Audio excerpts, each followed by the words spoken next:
Come in. Welcome. I'm E.G. Marshall.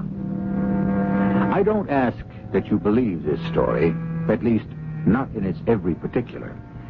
I'm not sure I believe all of it myself, but if you will listen carefully, and if you will surrender certain prejudices you may not even know you have, I believe you will recognize a bit of truth that you have always known and never acknowledged. Emily? Paul? Is that you, Emily? Yes, Paul. When are you coming home? I don't know exactly. You've been gone a long time. What are you doing over there anyway? Why, I'm looking for the blue door.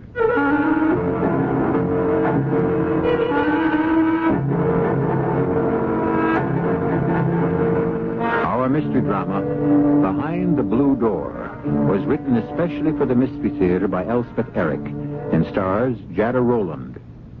I'll be back shortly with Act One.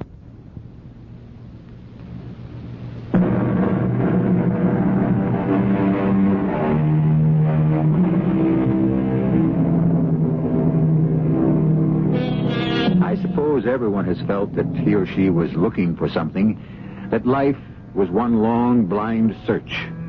Perhaps there are a few who have actually found what they were seeking and are content. But if there are, I've never met one. Everyone I know, the ones who are honest at any rate, in what they tell me, is still looking.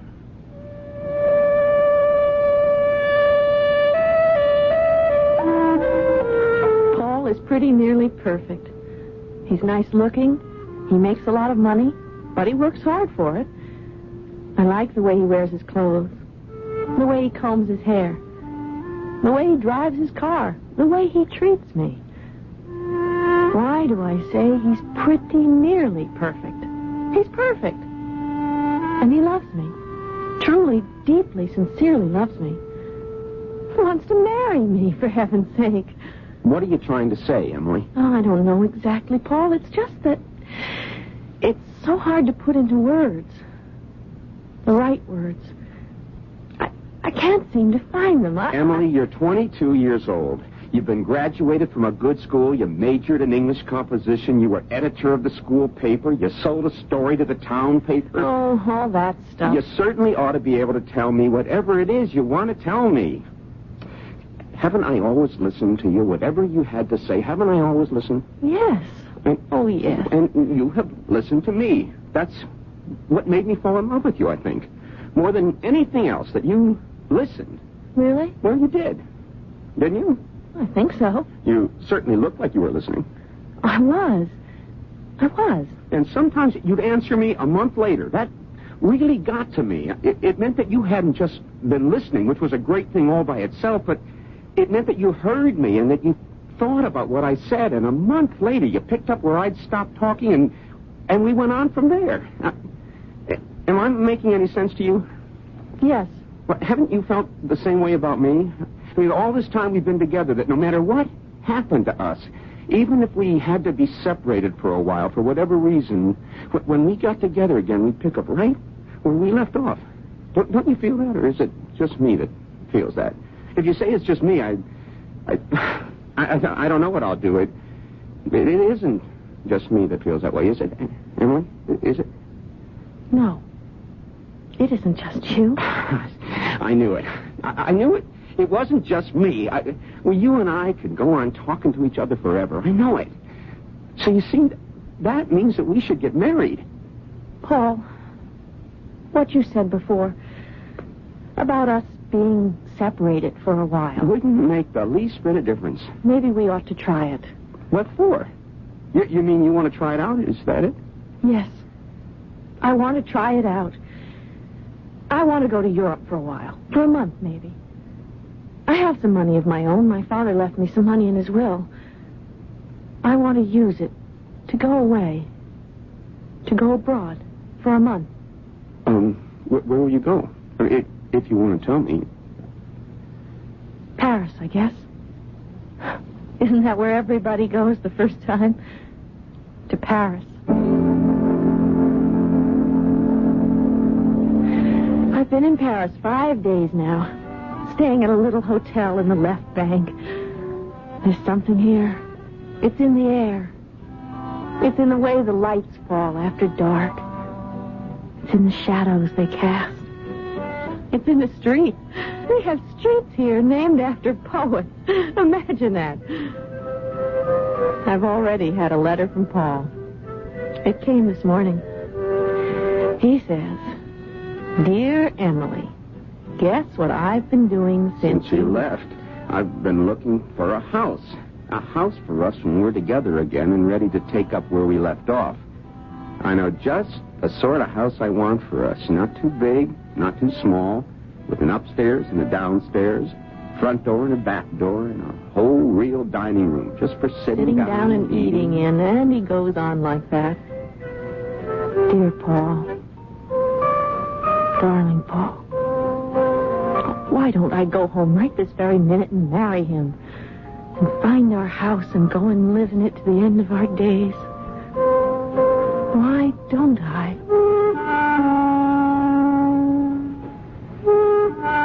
I'm so excited I can hardly stand it. After I finished reading Paul's letter, I thought I'd go for a walk. Today I saw it. I was walking down one of the narrow little streets a few blocks off the Seine, and I saw it. The blue door. You know what? I wasn't even surprised. It was as though I'd known all my life it would be there, waiting for me. It didn't surprise me either that it wasn't locked. I just turned the big carved handle and went in. And it didn't surprise me that on the other side was a garden, all planted with roses and threaded with narrow little gravel walks. And what surprised me least of all was seeing a man coming towards me down one of those gravel walks. He was holding out his arms to me. Emily. Hello. Oh, hello. I'm so glad I found you. I'm glad, too. You really are glad, aren't you? Well, of course I'm glad.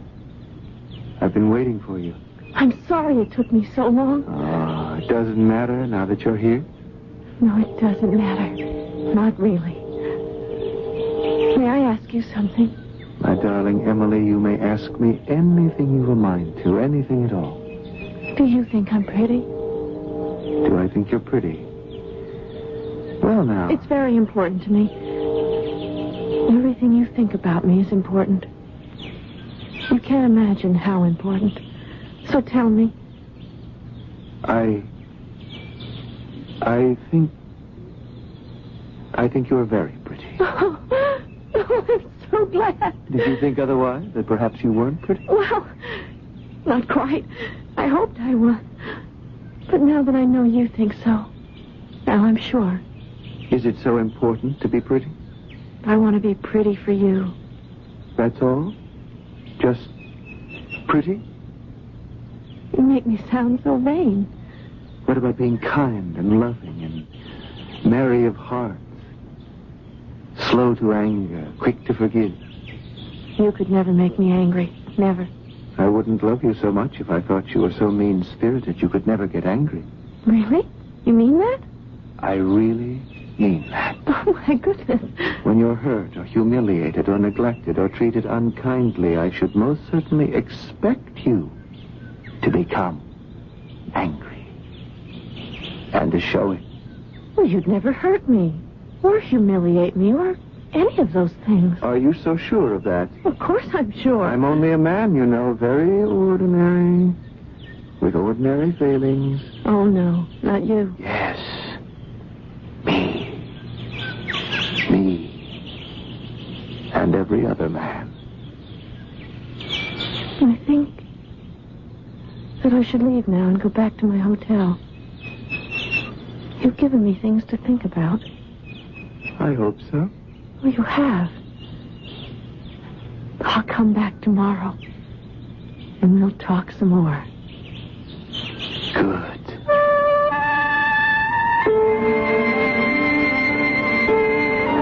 I hardly slept that night.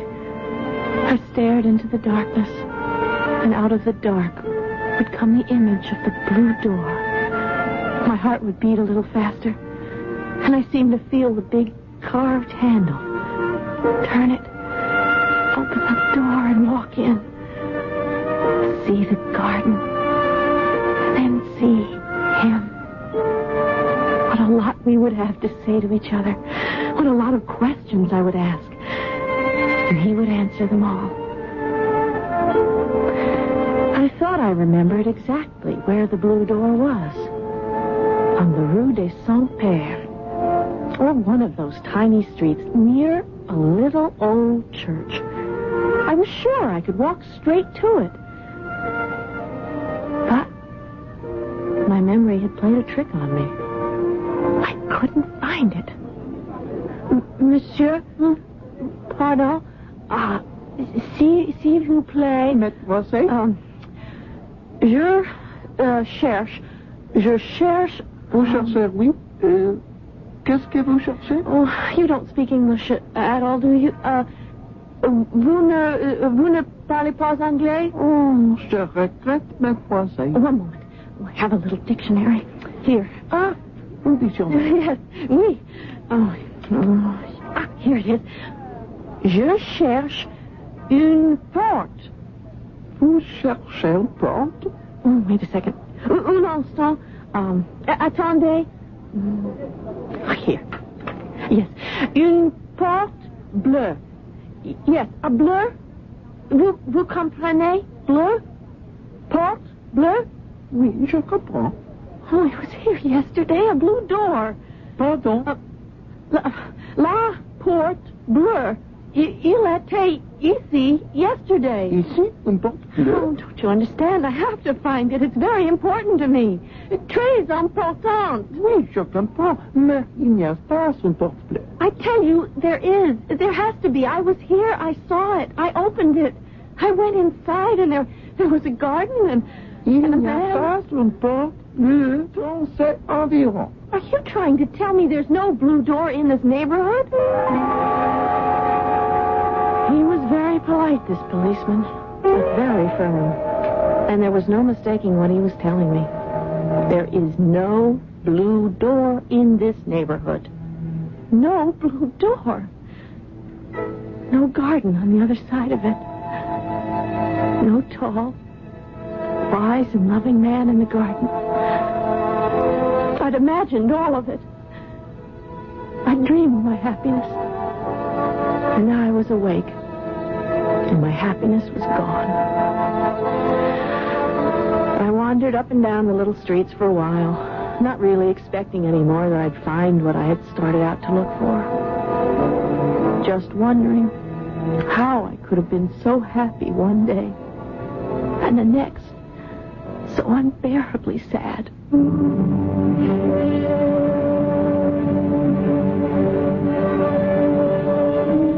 Yes, it can happen that way. In a day, in an hour, a minute, or a second. Joy can turn to despair. Love is lost, and only solitude remains. Here are 4 simple and touching lines from a seldom quoted 19th century poet, George MacDonald. Alas, how easily things go wrong. A sigh too much, or a kiss too long, and there follows a mist and a weeping rain, and life is never the same again. I'll be back with Act 2 shortly.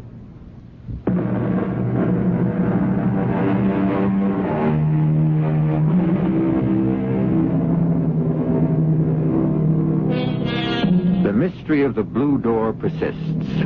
The door, the beautiful garden beyond it, and the wise and loving man in the garden. Is it really there? Is the garden really there? Most important, is the man really in the garden, behind the door? Well, I don't know of my own personal knowledge, but of this I am pretty sure. Every woman believes that all 3 exist somewhere, only waiting for her to find them. It's not for me to tell her she's wrong.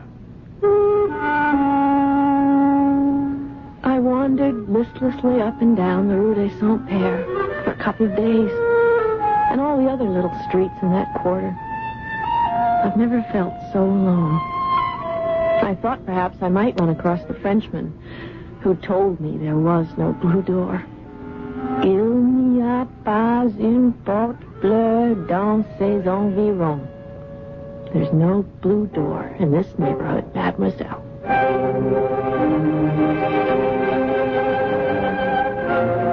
Back at my hotel, I did the one thing I've always done when I was unhappy and alone.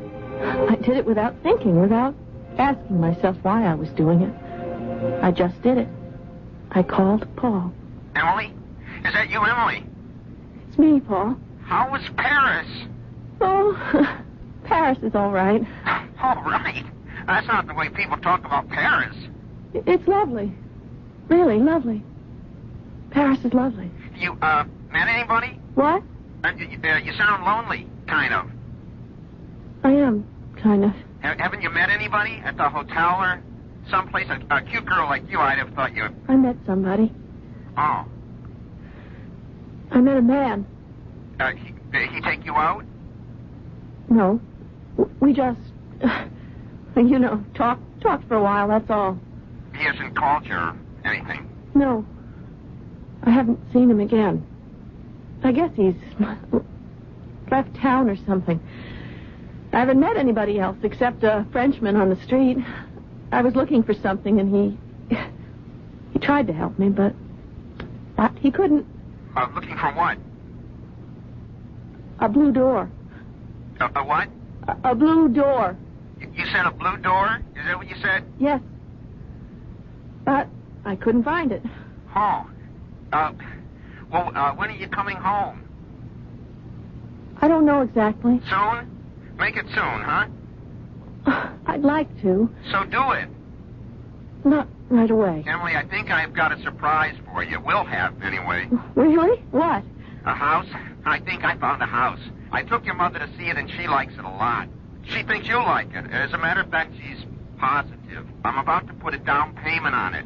I don't know if you should do that, Paul. I don't want to take a chance on losing it. It's a salt box type of house. That's what your mother says. Pretty old, needs a little fixing up. Paul, I'm going to Rome. What? What did you say? I'm going to Rome. I've never seen Rome. So as long as I'm here, I think I should. Everybody should see Rome. I don't know why I said that to Paul about going to Rome. But as long as I'd said it, I thought I might as well do it. And there was clearly no point in staying in Paris, looking for a blue door. It didn't exist. So I went to the Gare de Lyon and bought a ticket. The porter settled me and my luggage in a pretty little compartment. I sat staring out of the window, still on the same daze, in the same lost state of bewilderment I'd felt in Paris. There was another train on the track right next to the one I was on. The windows of its dining car were right opposite me. People were sauntering in and out, finishing or ordering drinks or food. I was starting to wonder if I was hungry, if I ought to eat something, when I saw him. Him. The man from the garden, behind the blue door. He was sitting with a woman. A very attractive woman. And they were talking to each other. I didn't stop to think what I was doing or what I meant to do. I hustled off my train and into the other one, and into the dining car. But when I looked at the table where I'd seen him, the man wasn't there. Only the very attractive woman, all by herself. I beg your pardon. Yes. Something I can do for you. Oh, you speak English. I'm an American. Oh, good. So am I. Did you want to sit down here? I'll be leaving in a minute or two. There are other tables. I'd like to sit here with you if you don't mind. No, I don't mind. I'm just finishing my drink, but would you like one? Some wine or something? No, I don't want anything. Thank you. You see, I saw you sitting here before. Oh? Only there was a man sitting with you? Oh, yes. I saw you from over there. Over where? From that train, my compartment. I could see you from the window of my compartment. But that's the train to Rome, isn't it? Yes, yes, it is. I've been in Paris, and well, I thought I'd go to Rome. You're making sort of a grand tour, are you? Not exactly. I'm looking for someone. Oh, a friend? Not exactly. Kind of. A man. Oh, I see. I suppose that sounds silly. Not at all. I'm looking for a man myself. You are? Well, isn't every woman? Of course, I don't mean just any man. I mean the right man. Is that what you mean? Yes. We all have this unshakable conviction that somewhere there is the absolute one right man. That's how I feel. Don't you? And I've felt that way since I was 14. I still do. Yes. Well, you see, I think I found him. The absolute one right man? I met him in Paris. Oh, my, aren't you lucky? Well, we had a long talk, he and I. He gave me a lot to think about. Yes? And? I was supposed to see him the next day at the same place. But... Oh, don't tell me. He disappointed you. He didn't show up. It's worse than that. When I went to the place where I was supposed to meet him again, he wasn't there. No, I'm really sorry. No, it's worse than that. The place wasn't there either. I beg your pardon. It was a garden in the Latin Quarter, behind a blue door. But when I went back, there wasn't any blue door. Do you think you forgot the address or something? Well, I didn't really know the address, but I knew where it was, near an old church. I went right to it, only it wasn't there. I went back quite a few times and looked all over, up one street and down another, but the man was right. There's no blue door in that neighborhood. So I decided to go to Rome. I don't know why. Forgive me, but I think this train is getting ready to pull out. Then I saw you here at this table talking to that man. And he's the man from the garden. Really? So if you tell me who he is... I don't know who he is. You don't? No. He just sat down at this table. We exchanged a few pleasantries. He had some coffee. And he left. I've no idea who he is. But he must be on this train somewhere, don't you think? I suppose he is. Look, I think we're going to pull out any minute. I don't care. Oh, but what about your train to Rome? What about your luggage? You do have a suitcase or something, don't you? It's on the other train. Well, don't you think you should... Oh, uh-oh. I'm afraid it's too late. The train started up. It's all right. I don't want to go to Rome anyway. I want to stay right here on this train and go wherever it's going. You mean you don't know? Where is it going? Why, to Venice. Venice. And that's where I'm going. Venice.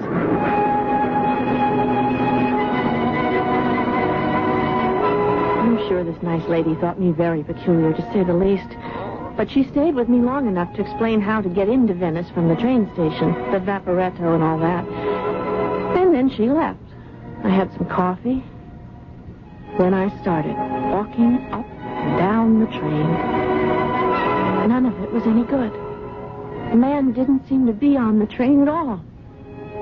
And neither did the woman.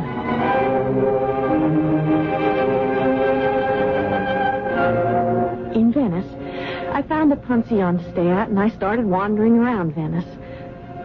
Just the way I'd wandered around Paris. In a daze. In a dream. And on the third day, near the fish market, I saw it. The blue door.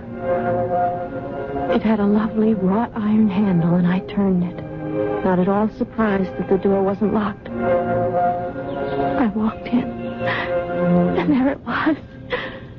The beautiful garden, with lilies and roses and geraniums and little gravel walks. And there he was. I knew you'd be here. You did? I had an awful time finding you. I'm sorry.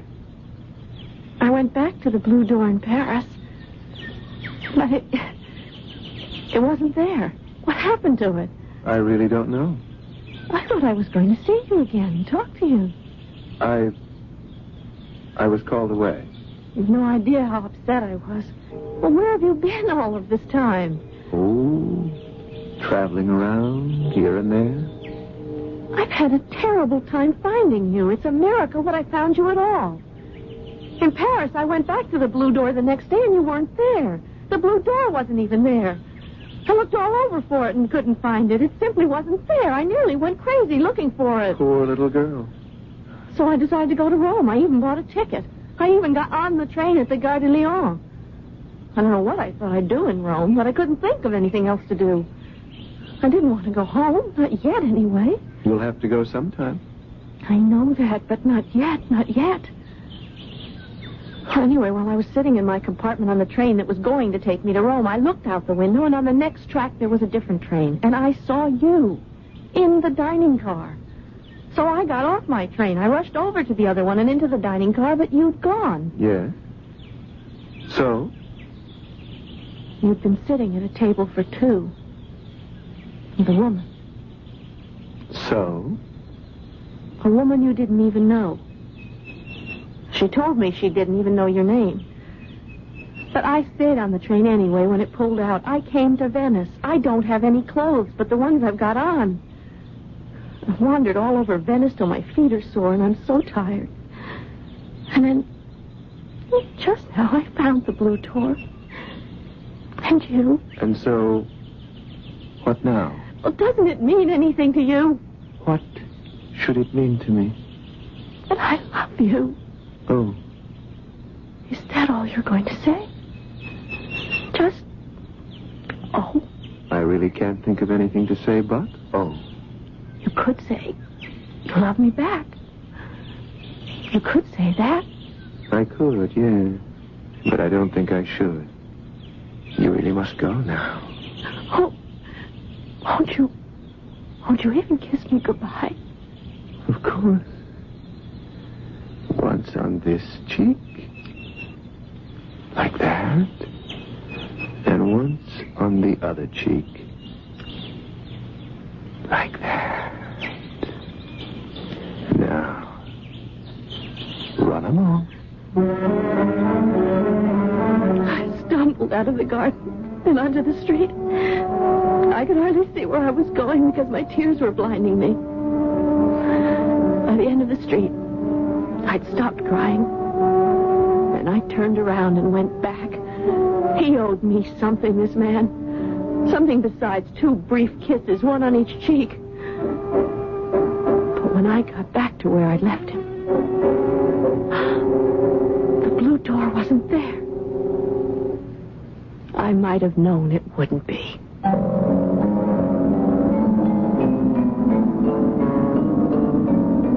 Perhaps you'll remember that at the beginning of this little tale, I said that to most, if not all of us, life seems one long blind search. What we are listening to here is the long blind search of a young girl named Emily. Just as she thinks the search has come to an end, that the eager, arduous pursuit is over, things change, shapes alter. Even people are not as they were. And, as we shall see in Act 3, the search goes on.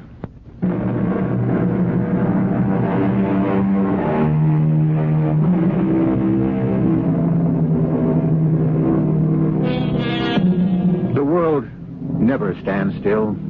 Today is not like yesterday, and tomorrow will be different from today. It is not quite true, the ancient French saying, tout ça change, que c'est la même chose. That is, the more things change, the more they are the same. At least, for each one of us, things are changing all the time, for better or for worse, but never the same. But if things change, why, so do we.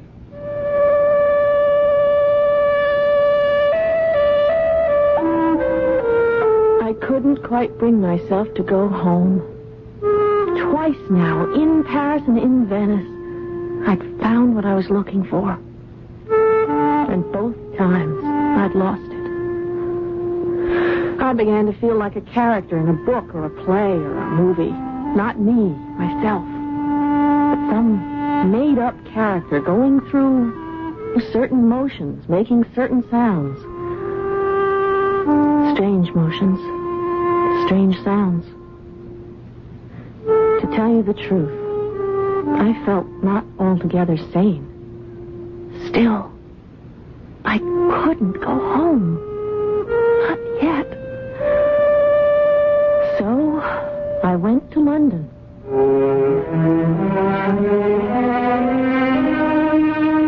I bought some clothes and other things in London. I found myself a nice hotel in the Chelsea district. And then, I did the only natural thing I could think of to do. I called Paul. Emily? Is it you? It's me, all right. How are you, Paul? The operator said London was calling. Well, that's where I am. London. I thought you were in Rome. I was in Venice for a while. Emily, are you all right? Yeah, I'm all right. Maybe you should come home. I will. I really will. When? Pretty soon, I think. Listen, I've got a big surprise for you. Guess what it is? You bought the house. You guessed. First try. Emily, you're going to love it. I know you are. Of course, if you don't, well, we'll just have to find another one. But I have a feeling you're going to like this one.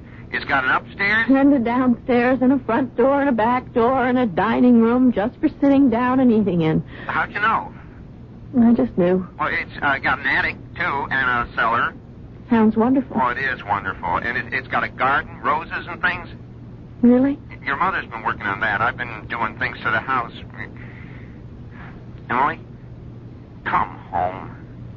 I will. I will. When? Soon. Only not right now.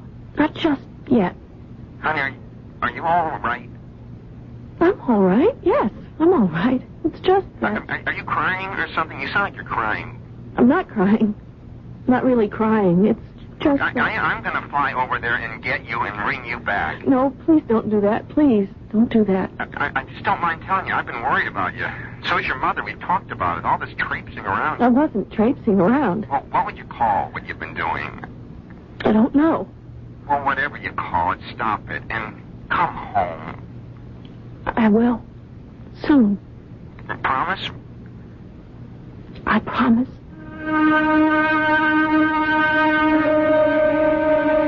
After I hung up the phone, I found I actually was crying. Not big heaving sobs. Just those quiet little tears that go crawling down your cheeks and into the corners of your mouth. Well, I couldn't have that. So I washed my face and put on one of my new dresses and went downstairs into the nice, cozy lobby. And there she was, the woman from the train to Venice. How are you? I'm fine, thank you. We met on the train, remember? The train to Venice. In the dining car. Yes, I remember you very well. Look, I'm having tea and some of those marvelous little cucumber sandwiches. Why don't you join me? Well, just for a minute. I'll ask for another cup. Have you been here long? A few days. Having any fun? Mostly I've been shopping. I didn't have any clothes when I got here, so... Oh, that's right, I remember. You left your luggage on the train to Rome. Did you ever find it? I didn't even try to. When I got off the train, I looked for you. Really? Actually, I looked for you on the train, too. And later, on the Vaporetto. But I couldn't find you anyplace. I was, you might say, occupied. Staying to myself, more or less. I looked for that man, too. The man who was sitting at your table in the dining car. Oh?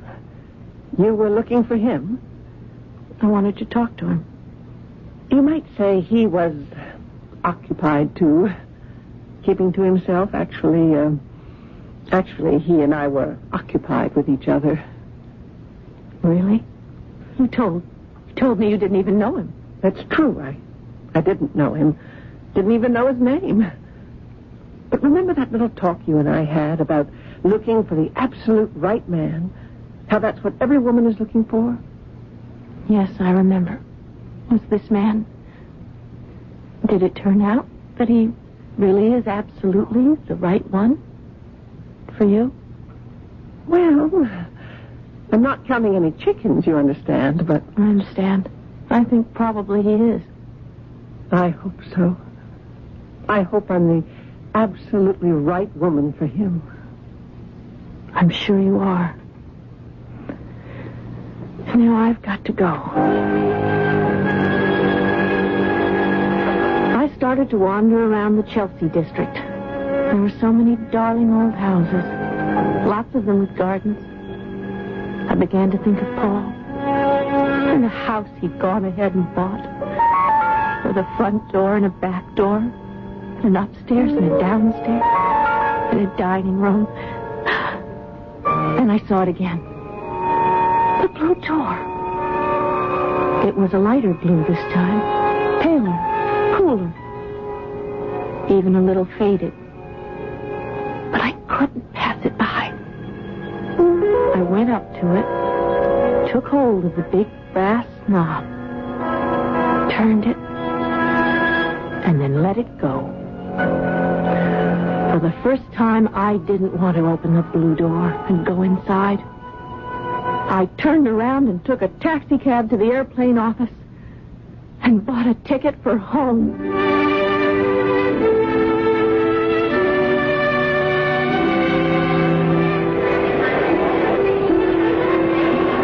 Darling? Oh, I'm so glad. Where's Paul? In the car. He's not supposed to park, so let's hurry up and see about your luggage. Oh, this is it. That dinky thing. Where's your big suitcase? I lost it. Left it on a train. Oh, Emily. Well, come on. Paul's waiting. Now, tell me, how was it? Did you have a good time? Did you see everything? Did you meet anybody interesting? I met a woman. Quite interesting. I liked her. She was something like you. Come to think of it. There's Paul. Got himself a brand new car. Paul? As well as a brand new house. Here we are, Paul. I can't wait for you to see the house. You'll love it. Hi, love. Hi, Paul. Where's your luggage? She's lost it. Now, who wants to sit in the middle? Me. I do. So, hop in. Let's get cracking before I get a ticket. All set. Glad to be back. Yep. Paul, let's drive straight to the new house, okay? Okay with you, Emily? Okay with me. Oh, Emily, you're going to adore it. It's almost 200 years old, but it's in very good condition. Just a few little things that needed to be done to it, and Paul took care of those. With a little outside help. Oh, now, you did most of it yourself. You know you did. Paul's so handy with tools and things, just like your father. Of course, you don't remember your father, but I've told you. I remember him. I remember him very well. No, darling, you couldn't remember him at all. I know exactly what he looked like. Medium tall with wavy brown hair and blue eyes with dark lashes and a beautiful smile. Well, of course, you've seen pictures, but you never saw him. I saw him twice. Darling, you couldn't have. Paul, did Emily ever tell you about her father? Not much. And there wasn't very much to tell as far as she was concerned. She never knew him. I knew him very well. Oh, darling, please. You see, Paul, when they took me to the hospital to bring this sweet child into the world, my husband was already ill. Temperature of 104. Pneumonia. Some strange variety that didn't respond to antibiotics. No response at all. So, after I had Emily, they brought me home. She was a week old. And I walked up the path to our house with her in my arms, and I heard this tapping on an upstairs window. I looked up, and there he was. Your husband? Yes. He'd got out of bed and somehow struggled to the window to catch his first glimpse of his daughter. Heaven knows how he did it, but he did it. He waved, a tired little wave, and blew a kiss. And then the nurse came to the window and led him back to bed. He died the next day. Well, at least he saw her. He waved to her. That's something. I mean, not much, not enough, but something.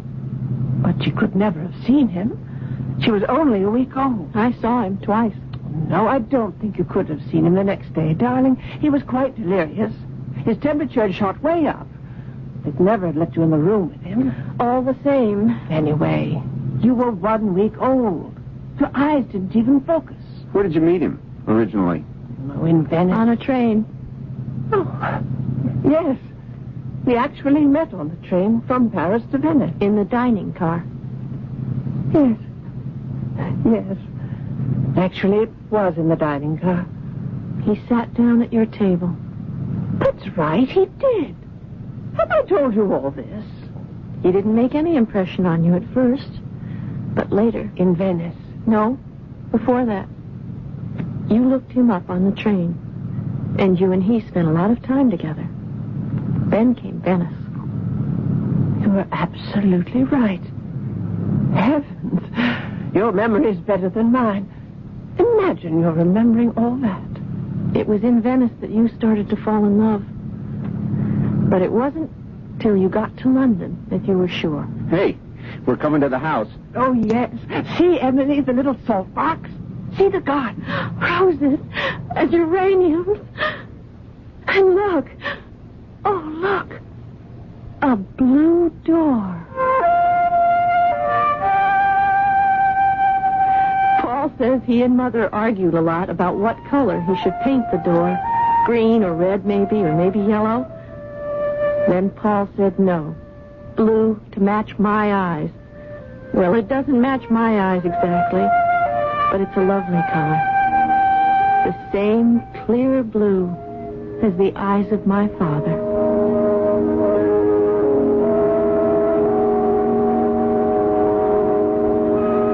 Some of you are going to object that a week-old child is not even conscious that a man she will later know as her father even exists. That a new baby is conscious only of a warm, protective female body. And of course, you are right. Nevertheless, as the baby grows, and growing, dreams, especially if the baby is a girl, the dreams will be of a tall, strong man who will one day find her desirable and love her. I'll be back shortly.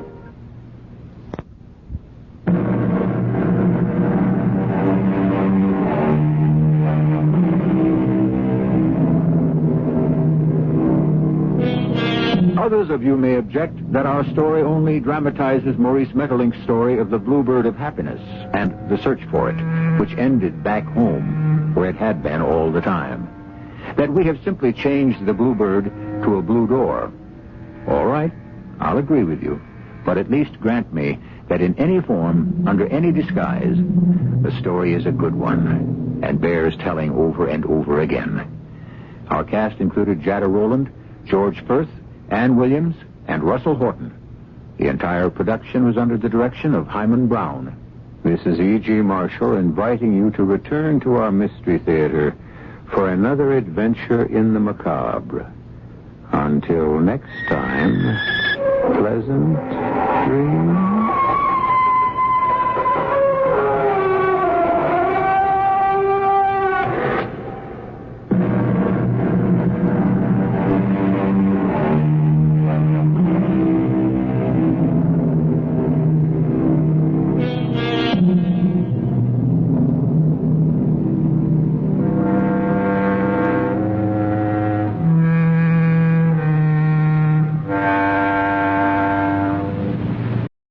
The CBS Radio Mystery Theater presents...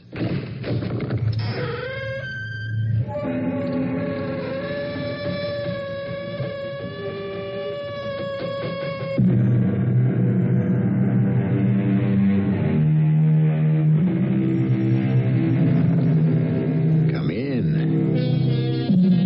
Welcome. I'm E.G. Marshall. Ever read this sort of advertisement in the real estate section of the newspaper or the personal columns of a magazine? Young Austrian couple, no children, no pets, would like to exchange their gemütlich Alpine chalet for New York apartment, 2 to 3 months. Please write, etc., etc., etc. If you had read that, would you be tempted to try it? Don't. It could work out nicely, but then again... What is it? I don't know, Moira. I think something flew into the room. Something? What? A bird. Like a huge gray owl. We shouldn't have left the window open. I'm glad we did. It flew right out. Again.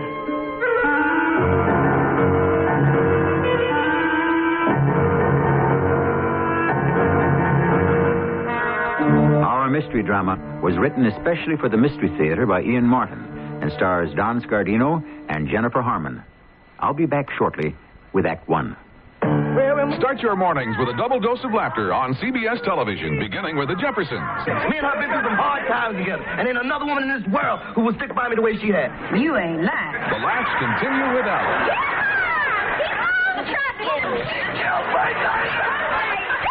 And then, Here's the first item up for bids, and the price is right. join Bob Barker and for an hour of excitement and fabulous prizes, it's The Jeffersons, Alice, and The Price is Right, weekdays on CBS television. What do doctors recommend to avoid constipation? These days, doctors stress the importance of fiber in the diet. Food fiber that helps the system regulate itself naturally. Metamucil is the laxative made from natural fiber. No chemical stimulants. So for occasional constipation, doctors recommend Metamucil more often than any other laxative. The way to overcome constipation is the natural way. But if not nature, Metamucil. Read label and follow directions. For your family's happy nights and days, RV Furniture helps you set the stage for the occasions that give you pleasure, that make the memories you'll always treasure. RV Furniture, memories are made at home. Yes, memories are made at home. For quality that endures, for values you trust, for service that's rare. Come home to RB Furniture in South Center on South Center Parkway, in Linwood on 196th Street, also in Redmond on Northeast Bellevue Redmond Road, and in Tacoma on South Tacoma Way. RV Furniture, come on, come on, come on, come on home to RV Furniture.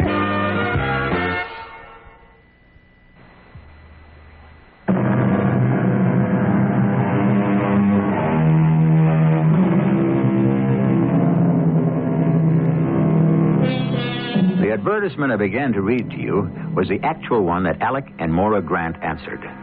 Maura was interested because Alec was exhausted from overwork, and she felt he needed a long vacation. Alec, because they had recently been married, and so far had been denied a honeymoon. Outside of these two small concerns, they had nothing in the world to worry them. They were blissfully happy. The gods were good to them. How fortunate. Except it was Byron who said, "Whom the gods love, die young."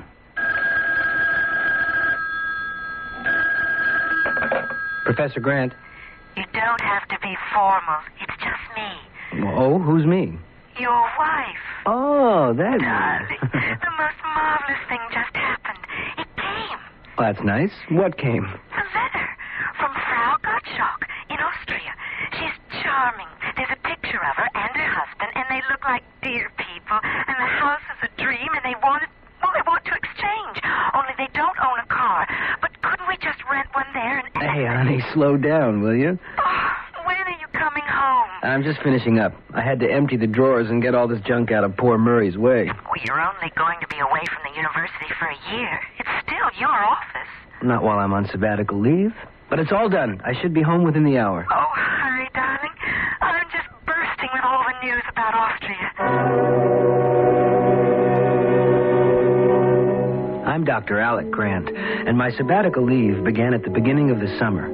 I hold a full chair in philosophy at Gotham University, and my intention was to spend my sabbatical year finishing a book. When Murray Sprague got in a bind and asked me to take over a summer course he was teaching in comparative theology, I would have turned him down, except that it was he who was covering my courses while I was on leave. It was a stroke of luck that I said I would. First, because during the course, I learned more than I wanted to know about demonology, but mainly because I met Moira and we got married. There's only one hitch, Alec, provided you think the house sounds right. Moira, it sounds too good to be true. I mean, right on its own lake, isolated but only 10 miles by road from Wintersbad, ski trails everywhere, and enough peace and quiet for me to finish my book. So what's the hitch? We won't be alone. I knew it was too good to be true.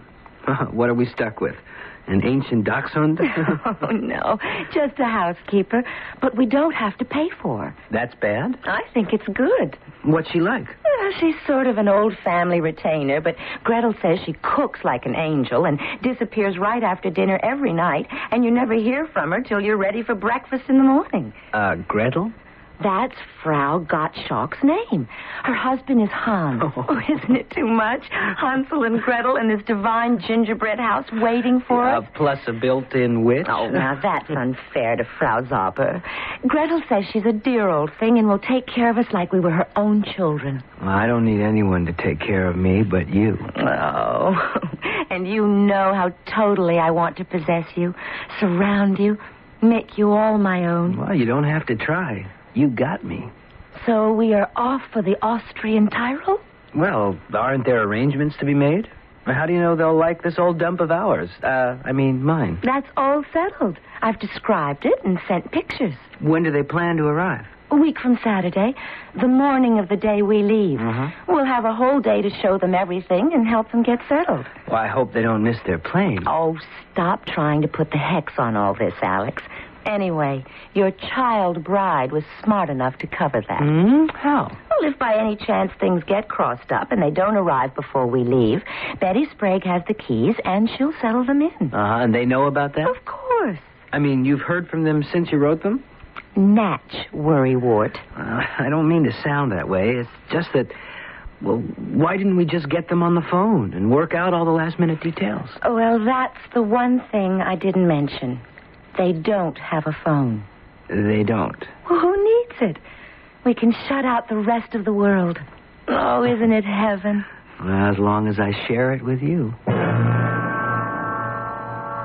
The idea of being that isolated was heaven to me.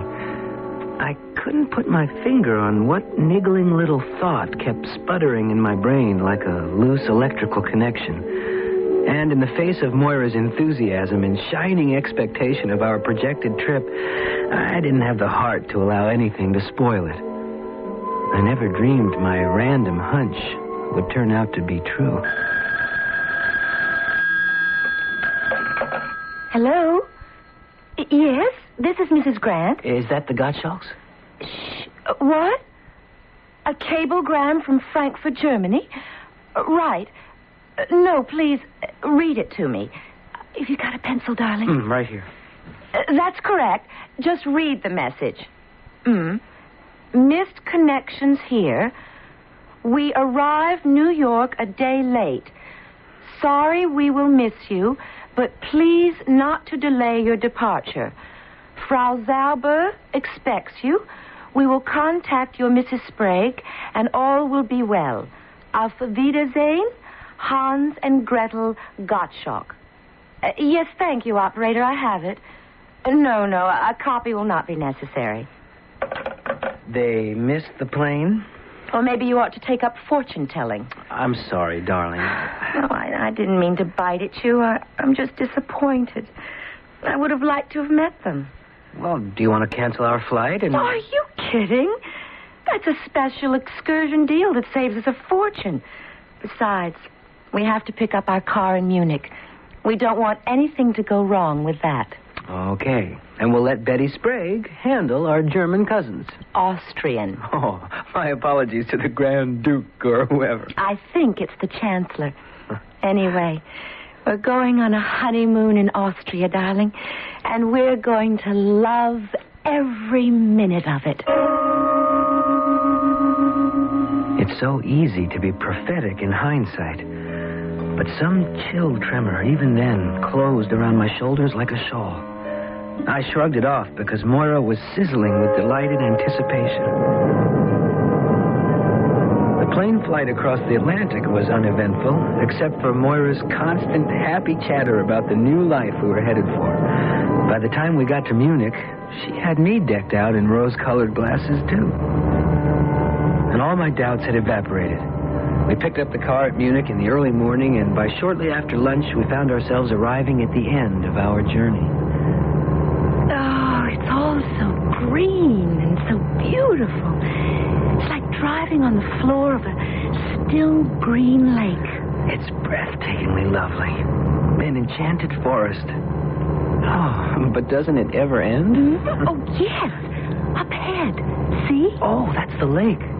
And the trees are starting to thin. Oh, there it is, Alec. Oh, it is. It is a gingerbread cottage.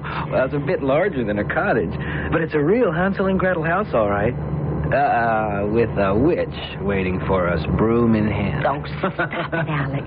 She looks like a dear little old lady.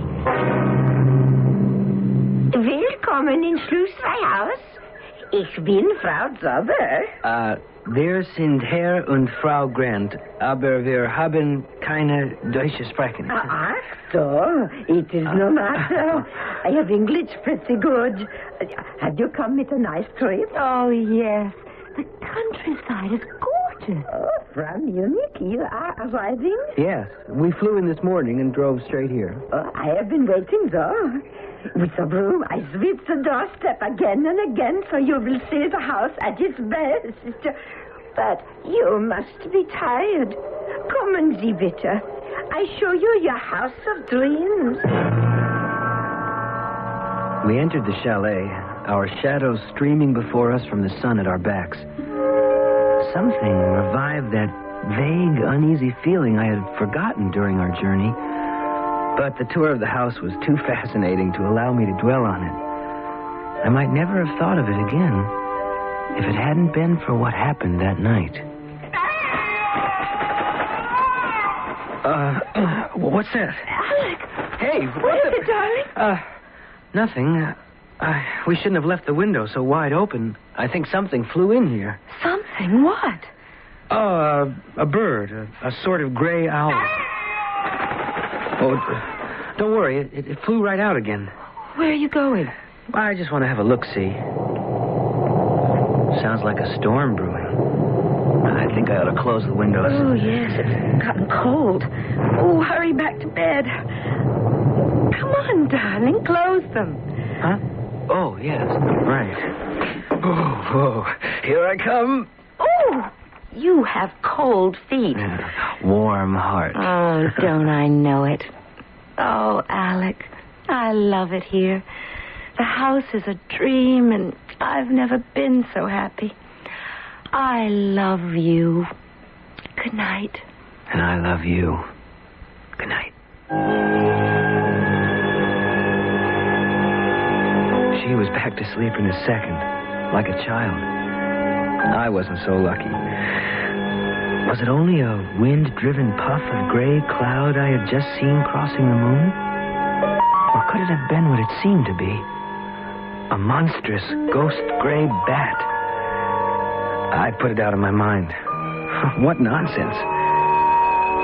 And then I remembered what it was I had forgotten when we entered this dream house. 3 of us, the sun behind us, our shadows dancing before us. But it didn't seem to me there were 3 shadows. Only 2.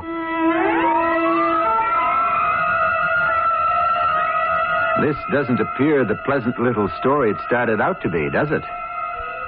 Of course, Alec has been working very hard, and he seems prey to strange premonitions, perhaps even delusions. Maybe with morning they will all have passed away, except I wouldn't count on it. I shall return shortly with Act 2. For the National Association of Realtors, this is Greg Morris.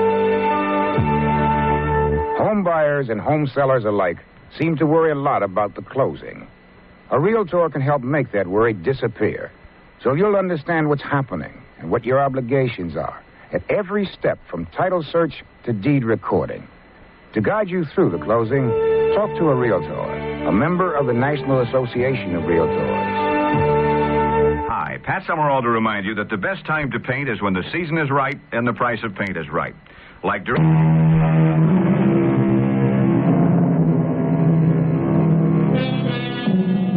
An ancient legend has it that those who became proficient in the black arts were chased by the devil himself through subterranean halls. If he caught only their shadow, they became first-rate magicians or witches, but lost their shadows forever. The question here, so far, is twofold. Is there a shadow missing at all? And if there is, whose is it? Mora? Frau Zauber? Or Alec himself? Well, it's the following day. Let's see if that question is resolved. Would you like already some more coffee, Herr Grant? No, thanks. Frau Grant? No. But it was wonderful, Frau Zauber. So was breakfast. And dinner last night was superb. Dankeschön. It makes me very happy you like it. So, I clear away everything. Thank you so much, Frau Zauber, for making us feel so much at home. Aber it is your home while you are here. I go make you a picnic lunch. Don't worry. The mist will burn off, and it will still be a beautiful day. Oh, isn't she an angel? Yes. What's this about a picnic lunch, Mora? Well, it was Frau Zauber's idea. She thought we might like to spend the day exploring. She's told me about a wonderful spot which will give us a view of the whole lake. Oh, doesn't it sound like fun? I don't know. What's the matter, darling? I was just wondering about the Gottschalks. I didn't realize how much I'd miss a phone. I would like to have run down to Wintersbad and given them a ring to see if everything was all right. Darling, you're forgetting the time difference. It's still the middle of last night at home. Oh, that's right. Excuse me, please. Oh, I didn't hear you, Frau Zauber. You were talking. I didn't want to interrupt. I have here the picnic, all in the basket. You want it now? Oh, well, not quite yet. I want to get dressed. I won't be long, Alec. Oh, Frau Zauberg, you're so kind. You're making us very happy. But of course I must. You are very, I don't know how to say, precious to me. Frau Zauber, do you have any bats around here? Bat? Fledermaus. Das Fledermaus. Oh, nein, no bats. Nothing like that in this place. Why do you ask? Well, we were disturbed last night. We had the window wide open, and I woke up thinking a bird was in the room. When I went to close the window, I saw something like a great gray bat flying across the moon. Oh, and the Liebchen? She saw this too? Oh, no. Fortunately, Moira was asleep.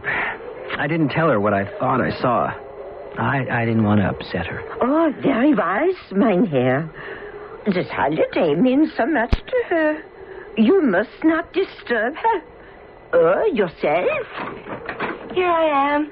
Ready to go, Alec? Ready, willing, and champing at the bit. Then let's get the picnic started.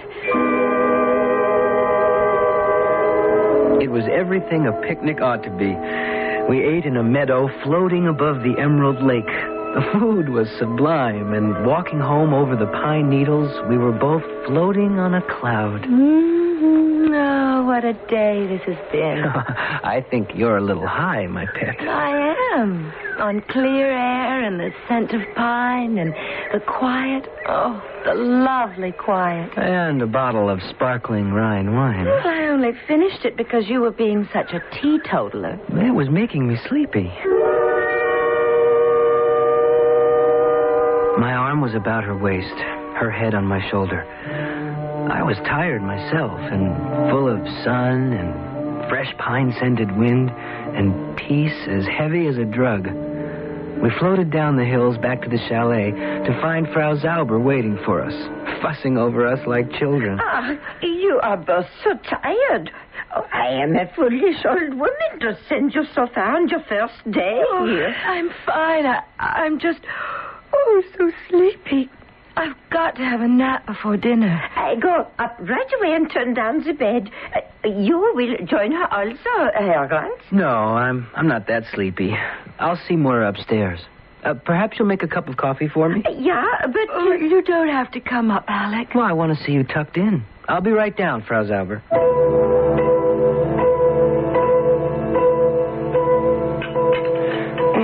Thanks for the coffee, Frau Zauber. Max nicht. I needed it. Oh, I'm quite sleepy myself. You should be resting with the little one. Nope. This is a good chance to make a quick trip to town and make that phone call. Why don't you wait till tomorrow? It's only 10 miles, 15, 16 kilometers to Wintersbad. I'll be back within the hour. Oh, I think maybe you should not drive. You look very tired. I'd like to set my mind at rest. You just keep your eye on... Oh, what is los, mein Herr? Something wrong? Oh, no, not a thing in the world. Just a flat tire. Wait a minute. Both front tires are flat. I'll be damned. Oh, is it something bad? It's not good, Frau Zauber. Until those tires are fixed. One I could handle, but two... Is there a mechanic near here? In Wintersbad, yeah. Well, that's great. How do I get in touch with him without a phone? Oh, Fritz comes with the milk. I could tell him to let the garage know. When's that? Tomorrow morning? 9. Tomorrow's Thursday. He'll be here again on Friday. Oh, no. Pardon. Not even Friday. That's All Saints' Day. It's a holiday. It will not be until Saturday. I guess that fixes that.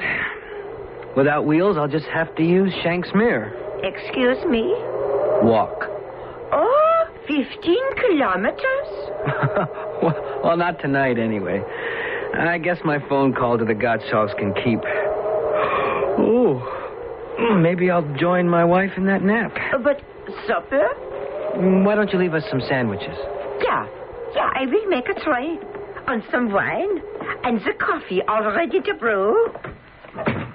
Will there be anything else? No. If I want you, where will you be? I sleep in the cellar. It would be too difficult for you to find me. Well, it doesn't matter. We both probably will sleep until morning.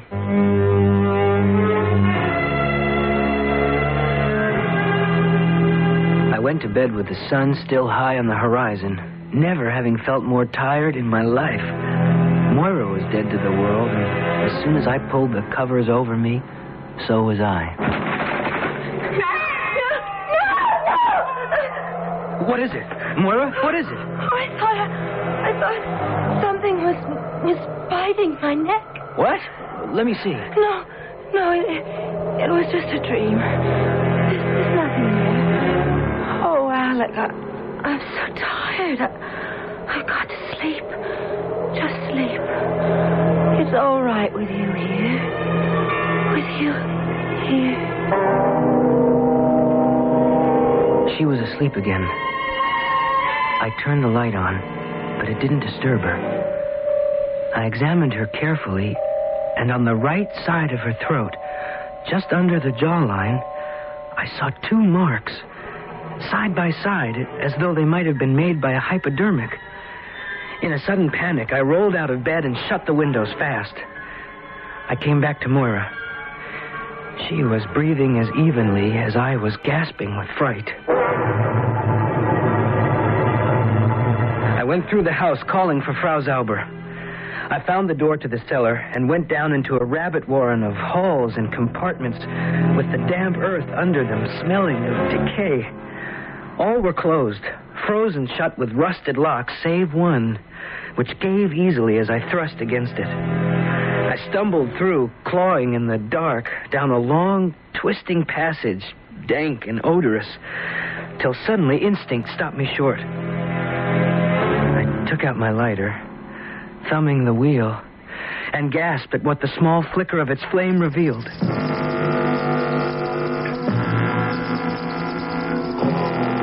I was on the edge of a vast cave covered with bats. Bats everywhere, hanging upside down, gazing at me inscrutably, accusingly. The most horrible of all was a huge worm-gray one hanging by the hooks on its wing elbows, its unwinking upside-down eyes driving a dreadful hate through me like nails pinning me against the wall. Then as I raised my lighter, with a sudden powerful swing, it somersaulted upright, and spreading its enormous wings, it launched itself at me with a banshee wail.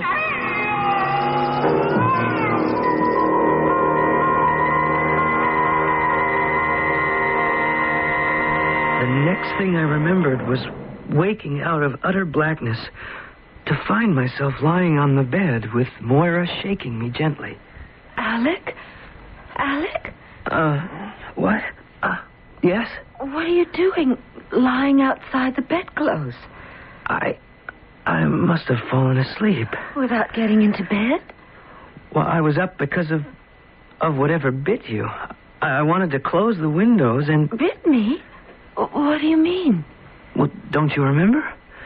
You woke up suddenly, and you thought there was something in the room, and... Alec, darling, I haven't been awake since I went to bed. Oh, no, Moira. You... Well, just let me take a look at where... Oh, what is it? They're gone. The bite marks are gone. Oh, Alec, my darling, what's wrong? There never were any bite marks. Nothing bit me. Oh, you must have had a bad dream. Moira, let's get dressed and get out of this place.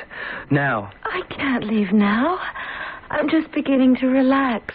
I have to sleep. You can't, Moira. You've been asleep for over 14 hours. It's morning. The sun is up. I must sleep. Why?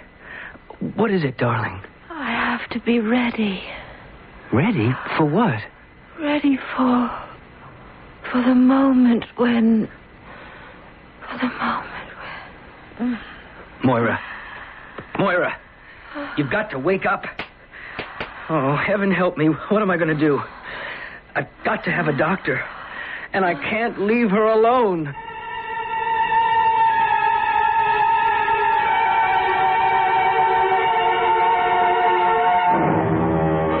Terrible dilemma for Alec. What strange sickness is drawing the life from his wife's body? He must find help for her. On the other hand, stark and terrible is the memory of that awful cavern, peopled by the obscene and monstrous bats. Or were they only a figment of his imagination? Does he need a doctor as desperately as his wife? I shall return shortly with Act 3. Laboratory test proved. Digel tops, plain antacids. First, we cut the yellow top off a Digel tablet. Then tested the remaining white portion and proved, with its top layer removed, Digel consumes as much heartburn-producing acid as Tums or Rolaids. What's more, of the three, only Digel, with the yellow top, has the fast gas-calming action of simethicone. Conclusion, when you want more than plain relief, Digel tops plain antacids. Occasional use only as directed. Best Western has friendly places to stay wherever you go, and a full-color road atlas and travel guide to help you get there. Turn into the Best Western near you and pick up your free copy of the Best Western Road Atlas and Travel Guide today. Then let us make your reservations for you.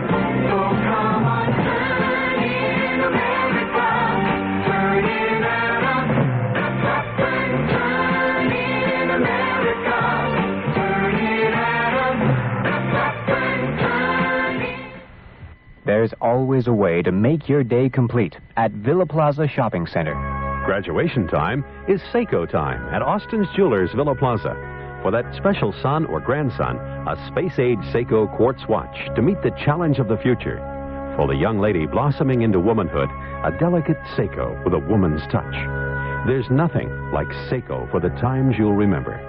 Graduation time is Seiko time at Austin's Jewelers Villa Plaza. Tall is beautiful. Time to get in the swim at the Tall Fashion Center in Lakewood's Villa Plaza. The Tall Fashion Center is having a swimwear spectacular. It's the last word in swim fashions for the long-waisted woman. One-piece swimsuits are now in abundance. Swimsuit covers with suits to match. Whatever your tall fashion desire, you'll find the perfect fit at the Tall Fashion Center. Lay away now while the stock is great. You'll look and feel better at the Tall Fashion Center. Make your way to Villa Plaza with plenty of free parking south of Tacoma.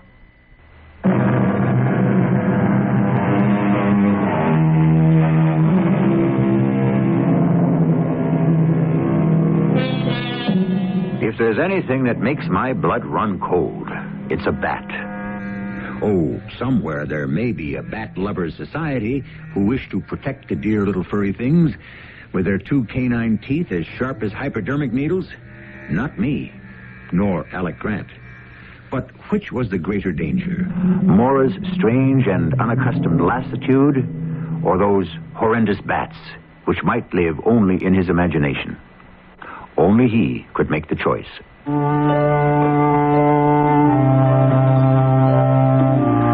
I listened to Moira's heart.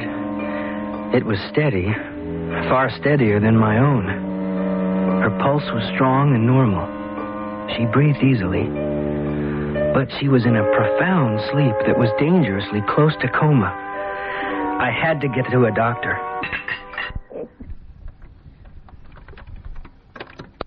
Hey? No, I didn't, Frau Zauber. Oh, but why?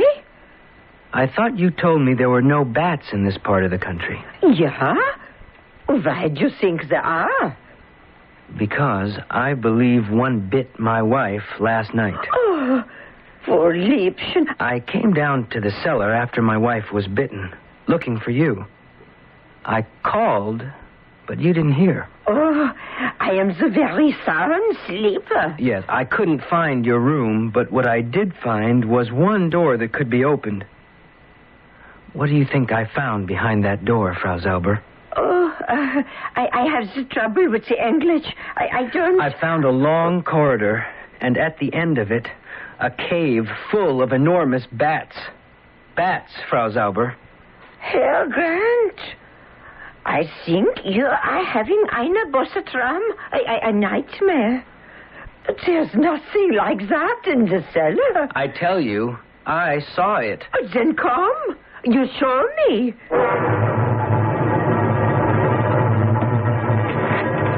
There it is. That's the door. Oh, but that's the door to my room. No, I show you. I couldn't believe my eyes. Beyond the door was not the twisting, shadowed corridor of the night, but a bright, neat bedroom. The walls covered with pictures, the bed neatly made and covered by a handmade counterpane. The furniture, a comfortable armchair, an inlaid chest of drawers, a huge and magnificent armoire. Herr Grant, you look so shocked. I am. Oh, you should have a doctor. You say there is one in Wintersbad? Yeah, the Herr Dr. König. But how can you get to him? Well, I can walk. Ach, no, so far. 15 kilometers. It should take me less than 3 hours. I will not let you go. Why not? You trust the rheumatism in my old bones. We are to have a storm. When the snow comes, driving with the wind, you could lose your way. I'll have to take my chances. With any luck, I'll get there before it breaks. The 5 kilometers to the main road were a nightmare of slipping, sliding stone under my feet. And above, the sky was becoming ominously black as the temperature dropped. As I reached the main road, I had a piece of luck. A farmer with a load of feed hay in a cart drawn by a small donkey was passing. Hey, Achtung, bitte. Was wollen Sie? Do you speak English? Sprechen Sie Englisch? Nein. Sprechen Sie Deutsch? Oh, no. I want to go to Wintersbad. Wintersbad? Ja. Ich gehen mit eins? Im Wintersbad? Ja. Ja, kommen Sie. Dankeschön. Ich möchte einen Doktor, Dr. König. Oh, ja, Herr Dr. König. Zurück. Wir müssen gehen. I climbed aboard among the sweet-smelling hay. I was shivering and glad to pull its warmth around me. The farmer let me off at the doctor's house. The doctor was out on a house call, but his wife let me in to wait for him. She was also kind enough to let me make a phone call on my credit card. Hello? Betty Sprague? Alec? Yes. For heaven's sake, where are you? In Austria? Yes. Oh, isn't this lucky? I've been racking my brains trying to get in touch with you. Oh, why? Well, those people, your tenants, you know the Gottschalks? Mm-hmm. Well, I've been on pins and needles, Alec. They haven't arrived yet. I don't mean to worry you, but... Well, that's all right, Betty. Matter of fact, that's the reason I called. I had a hunch maybe they wouldn't. Is something wrong, Alec? What can I do? Nothing, Betty. I'll have to handle it from this end. You don't sound like yourself. Are you sick? I don't know. Well, Well, is Moira all right? I have to hang up now, Betty. You'll be seeing us very soon. Tomorrow, if I can arrange it. Alec, you're scaring me. What is it? What's wrong? I was scaring myself because once again I was blacking out. That's the way the doctor found me when he returned, and I don't know what garbled story I blurted out. It was only after I found myself gulping some scalding black coffee that I gathered my wits enough to return to normal. Very well. That is better. The eyes begin to focus now. You know me? Yes, but... I am Dr. Franz König. You are in my consulting room. Have I told you why I am here? Oh, you have told me a great deal. You came to me under the influence of drugs, Mr. Grant. Some form of hallucinogen plus deep sedation. And you have told me a most exceptional story. My wife, Moira. You've got to come and see her, Doctor. I'm afraid. Yeah, I too am afraid for her. That is why, if you feel well enough now, I suggest we get into my automobile and drive quickly before the storm breaks to bring your wife away from that evil house. What do you mean? I'll try to explain that to you as we drive. You mean that Frau Zauber has been systematically drugging us? If what you tell me about your wife is true, who else? But why? First of all, because she is not Frau Zauber. Well, who is she then? I cannot give you the whole answer to that. I can tell you that her real name is Gretel Gottschalk. But her husband? Hans has been dead for the last 20 years. I wrote his death certificate myself. But the Gottschalks were young people, my age, younger. 2 generations ago, yeah. How old do you think Gretel is now? Gretel? Oh, you mean the woman I know as Frau Zauber? Yeah. I don't know. Nearly 80, I would think. You would be wrong. By the records of my grandfather, who was also a doctor, she was born in 1871. 109? But why would she pretend to be younger? Why all this masquerade about dragging us over here and pretending to exchange homes? Because she does not want to die. Gretel, or the woman you call Frau Zauber, has been shunned for the last 20 years. People are afraid of her. They believe, at the very least, that she is a witch. At the very least? What else? A vampire? There is a legend here that witches possess human bodies. And having lived out the term of the human they invade, must find a new one to violate. And she wants to invade my wife's body and steal it for her own. I say the real danger is that she believes she can. Then for pity's sake, let's get there. I'm driving as fast as I can in this weather. What is it? The motor. I can't believe it. We're not out of gas. We can't be.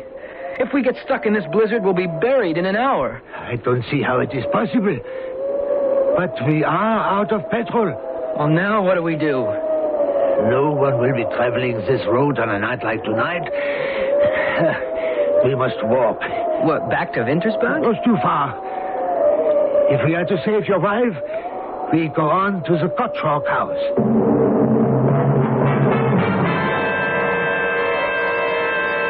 The wind has built up, driving the snow before it into our faces, blinding us.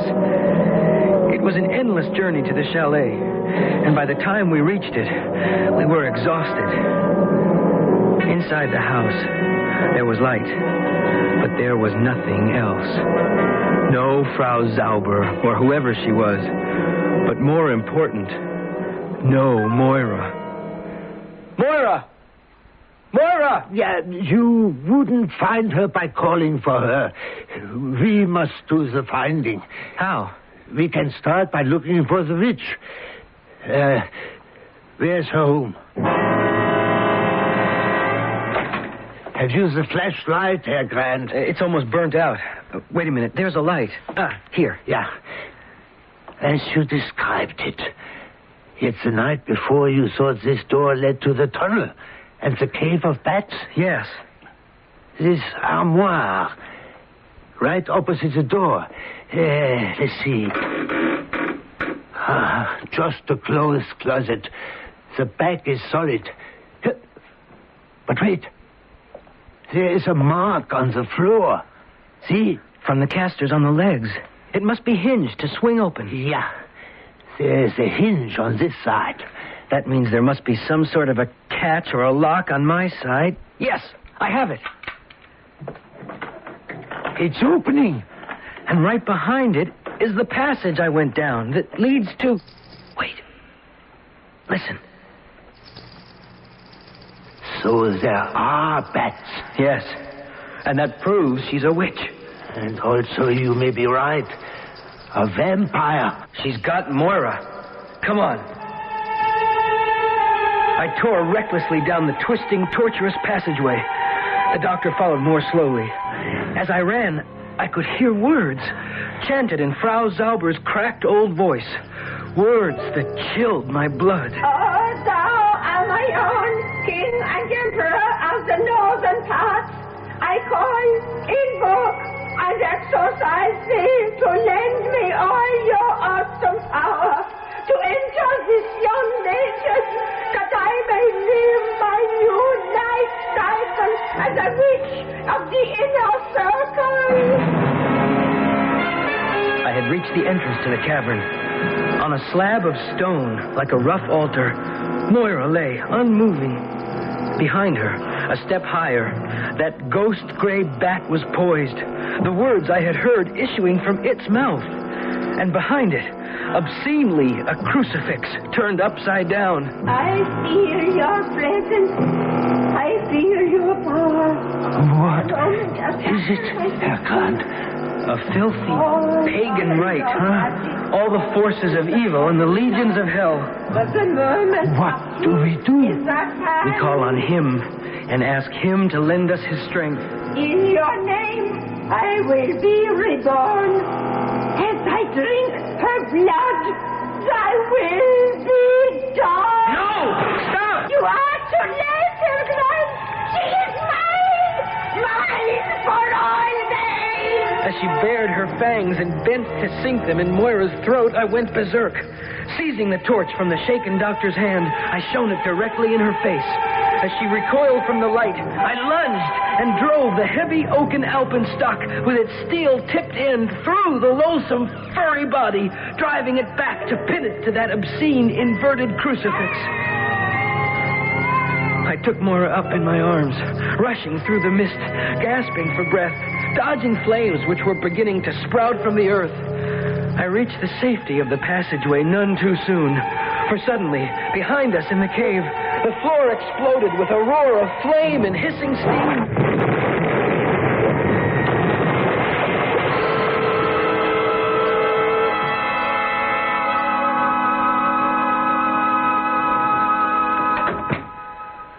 Doctor, is Moira all right? Yeah, she is fine. Oh, she was very heavily drugged, more so than you. But she is young, and will shake them off. What happened last night, Doctor?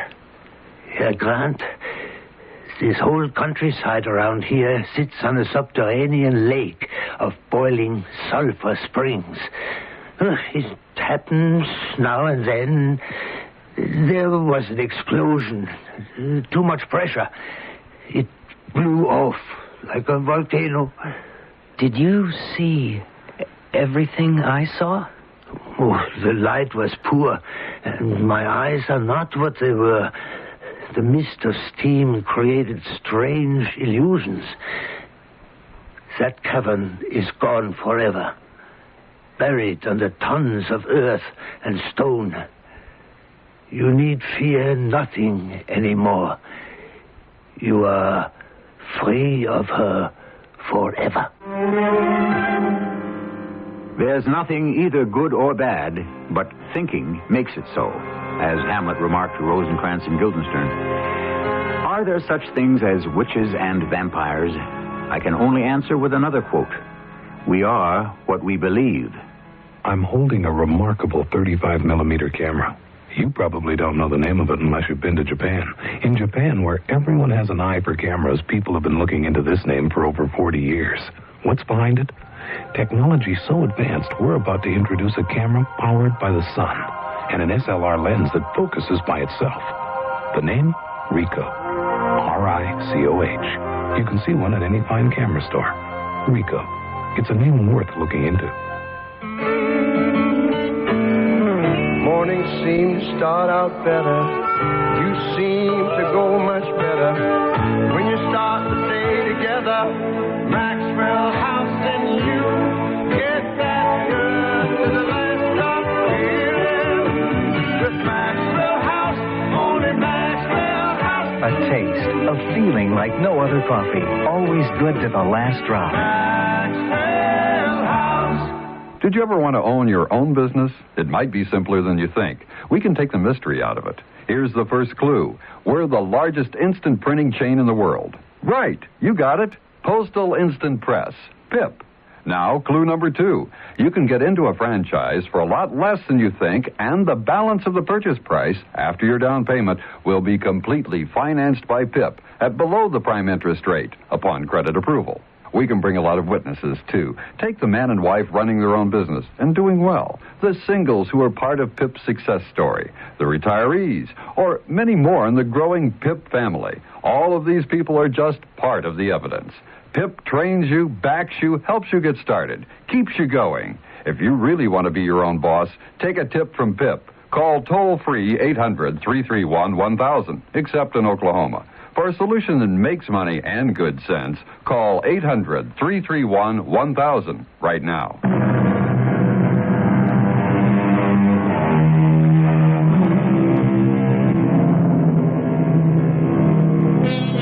I might add that, as you have seen, Lord Byron was mistaken about the Grants. They did not die young. But then, on reflection, after all they had to go through, perhaps the gods didn't love them so much. Maybe that's the trouble with quotations, that they tend to be only half true, that we should never accept anything as the ultimate answer to life. It has a lovely way of going on, no matter what happens or what the poets say. Our cast included Don Scardino, Jennifer Harmon, Joan Shea, and Robert Dryden. The entire production was under the direction of Hyman Brown. This is E.G. Marshall inviting you to return to our Mystery Theater for another adventure in the macabre. Until next time, pleasant dreams.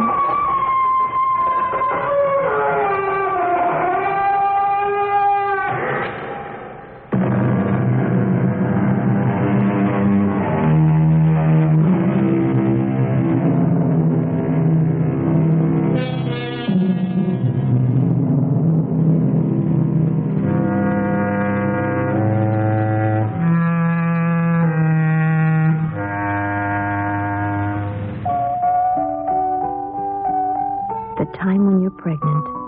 What a special time it is. Filled with the quiet excitement of getting everything ready. Finding nifty ways to brighten up your baby's room.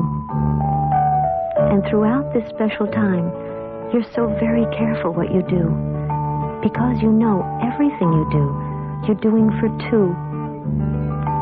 It's not an easy time for you to stop smoking.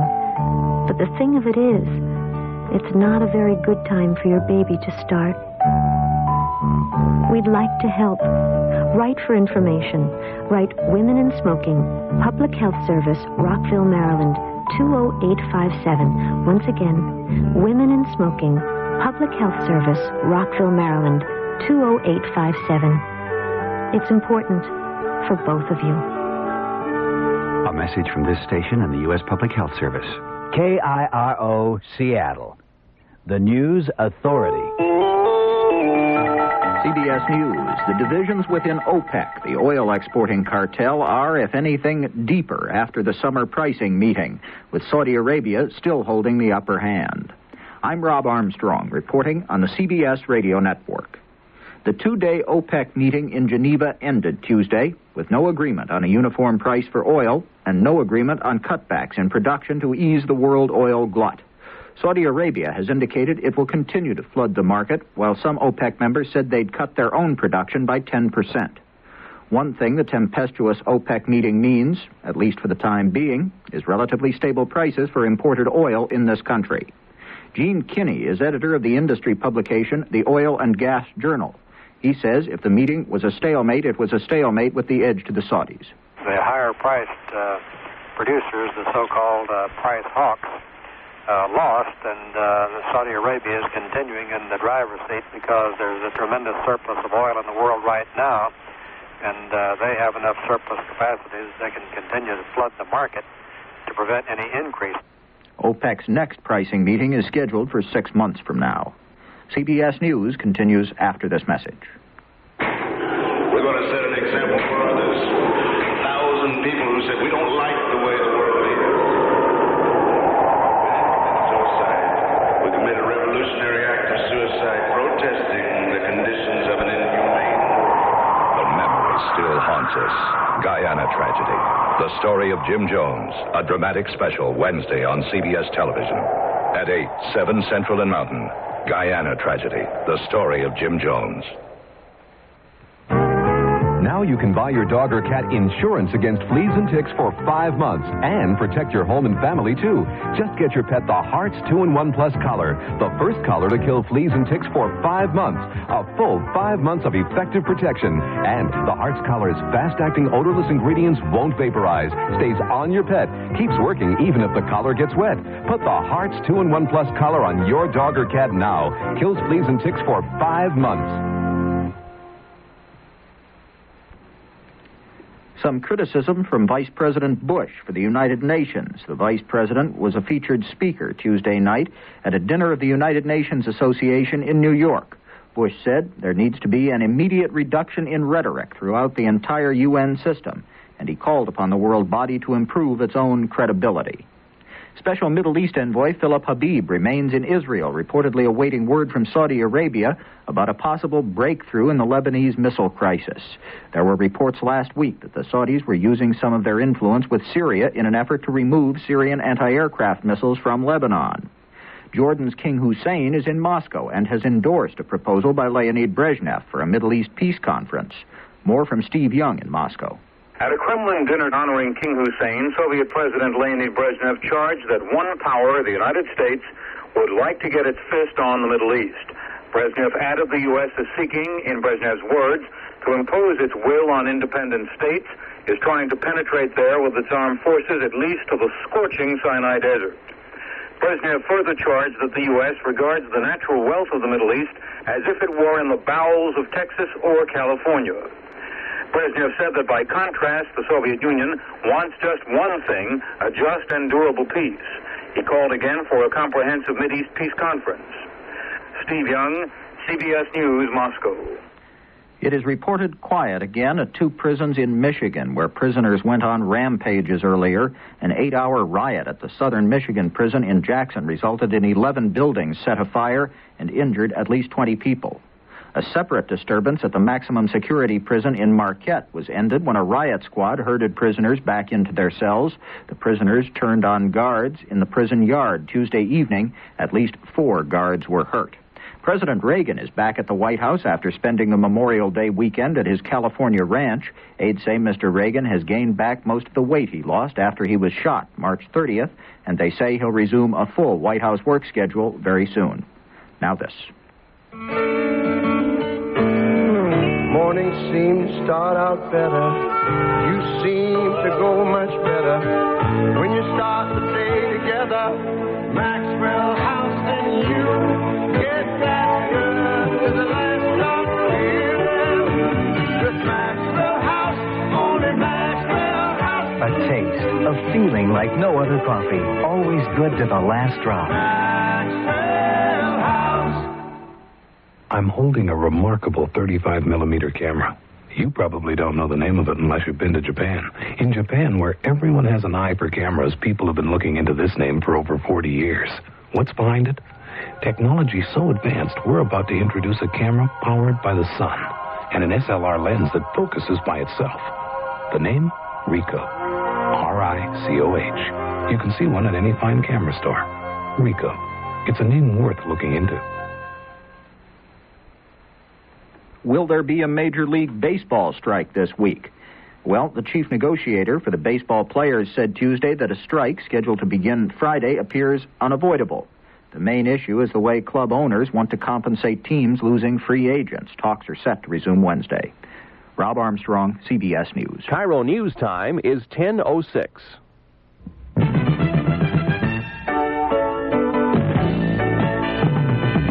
Where will all the children go? Tomorrow is their day. Could it be they just might look to you to show the way? Boys Club of America could use your help today. This is O.J. Simpson. Growing up is tough. For kids to make it, they need a fighting chance, like the one I got at the Boys Clubs of America. I'm glad I had a boys club. So are 1 million kids today. Because growing up is still tough, and kids don't have a fighting chance without a good club. Support the Boys Clubs of America.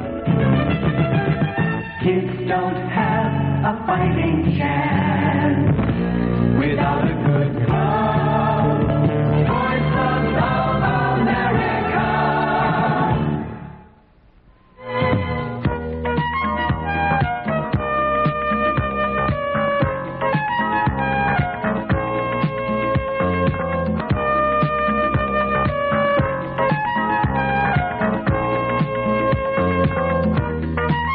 The talk show for the Northwest, Overnight with Dave Dawson.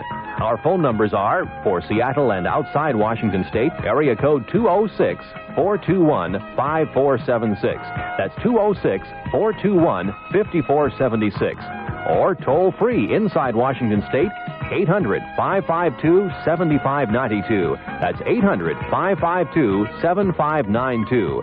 If your connection rings, let it ring. We'll answer when it's your turn.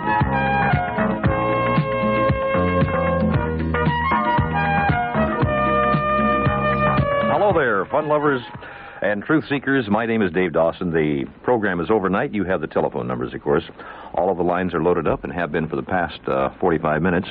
But as soon as I hang up my call, you know we have an open line, and then you can dial in and grab it, and then we'll talk to you. I do want to do a little bit of mail tonight, because it's rather fascinating. This one says, Dave, you are to be complimented on your treatment of religious fanaticism, in that you are doing some good for humanity, rendering a service that entitles you to pay for same.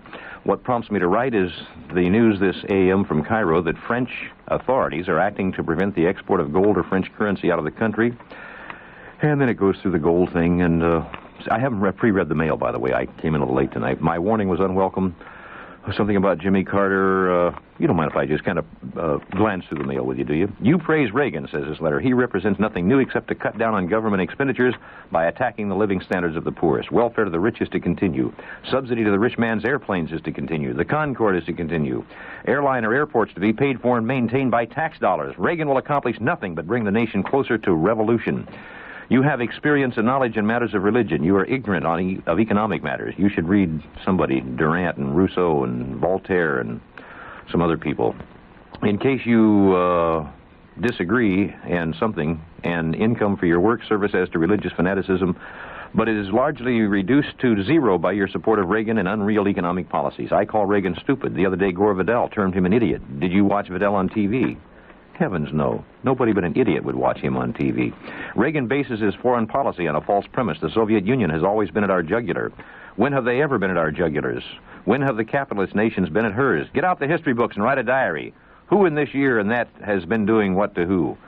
They aren't angels either, but to put national interests above that of the interest of humanity is imperialism. Okay. Thank you for that letter. There will be a slight rustling of papers as I stack these letters someplace. And let's see, there's a couple more I wanted to just share with you briefly here. The reason that I wanted to share these, they respond. Remember the lady they called, the wine lady from Tacoma, and called me everything but a gentleman. Some of you people have responded by mail to her, and I thought you'd be interested. You probably had ideas about whether I was a bad guy for indicating I would do something, help her or something. And you can see what other people think. Dave, wait, that's a P.S. Oh, here it is. Hi, Dave. Boy, did I chuckle when I heard a newscast last night. One sentence said it all. The head of the Longshoremen's Union has been in contact with Spellman. I went upstairs and told my husband, and I know what the man said. He told Spellman to get this mess cleared up or he'd shut down the entire Pacific Coast. And I guess there's some more about Cairo and some dirty political tricks and some island living and islanders. Oh, here's the part about the lady. P.S. Dave, the lady who castigated you so severely from Tacoma. The CBS Radio Mystery Theater presents...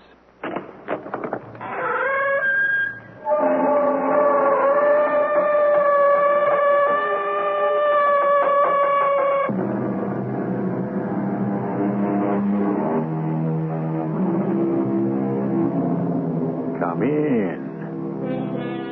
Welcome. I'm E.G. Marshall. Pick up the newspaper every day and laugh, or perhaps more likely weep, at the gullibility of people. Whatever their motives, greed, faith in human nature, the urge to gamble, pride of ownership, Mr. Phineas T. Barnum was perfectly correct when he said, "There's one born every minute." And for every sucker, there is at least one con man who is ready to rid him or her of as much money as the traffic will bear. I'm supposed to escort you home, Mrs. Loring. Aren't you on duty here at the bank? Well, yes, but under the circumstances, the bank wanted me to... Just put the other 2 suitcases in the back seat, Mr. Wicks. I'll manage very nicely. Yeah, but it's so much money. It's so dangerous to leave it unguarded. Oh, it'll be guarded. I'll be putting it under the best care in the world.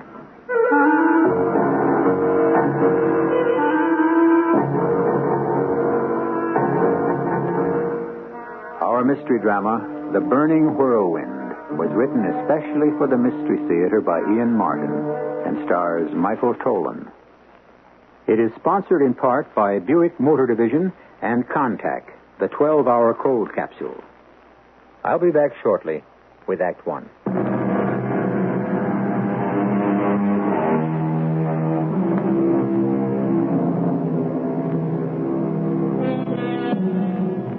It was probably the biggest day that the Eastern Branch of Channing Bank and Trust Company would ever have. The morning the money arrived by armored truck. $8 million in small bills, enough to fill 4 large suitcases. The money belonged to Mrs. Hartley Loring, the eccentric widow of the recently deceased but long-time very rich Hartley Loring, the financier and ex-governor. Yes, it was quite a day, and Mr. Prouty, the bank manager, would never forget how it had all begun 1 week before. Prouty speaking. Who? Oh, Mrs. Hartley Loring. Yes. Have her shown right in. Oh, dear, I knew I should have changed my razor blade this morning. Be right there. It's Mrs. Hartley Loring. I know. Well, my dear Mrs. Loring, this is a pleasure. Won't you come in? Thank you. That'll be all, Wicks. Yes, sir, Mr. Prouty. Won't you sit down, Mrs. Loring? Thank you.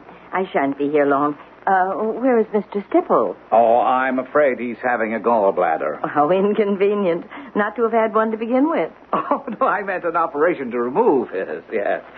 So I'm standing in for the vice president, as it were. Well, I suppose you'll do. I want my money, Mr. Prouty, ma'am, Prouty. Oh, what's this enough? It's a funny name. Sounds like a fish. Well, it's a very old name. Still sounds like a fish. Also very old. Oh, no matter. About the money. Ah, yes. Now, which money would that be, Mrs. Loring? I mean, which of your accounts? All of them. All of them? But that would be millions of dollars. I mean, I haven't checked lately, but I'm sure it still must amount about to... $8 million. I hope it still amounts to that at least. In small bills.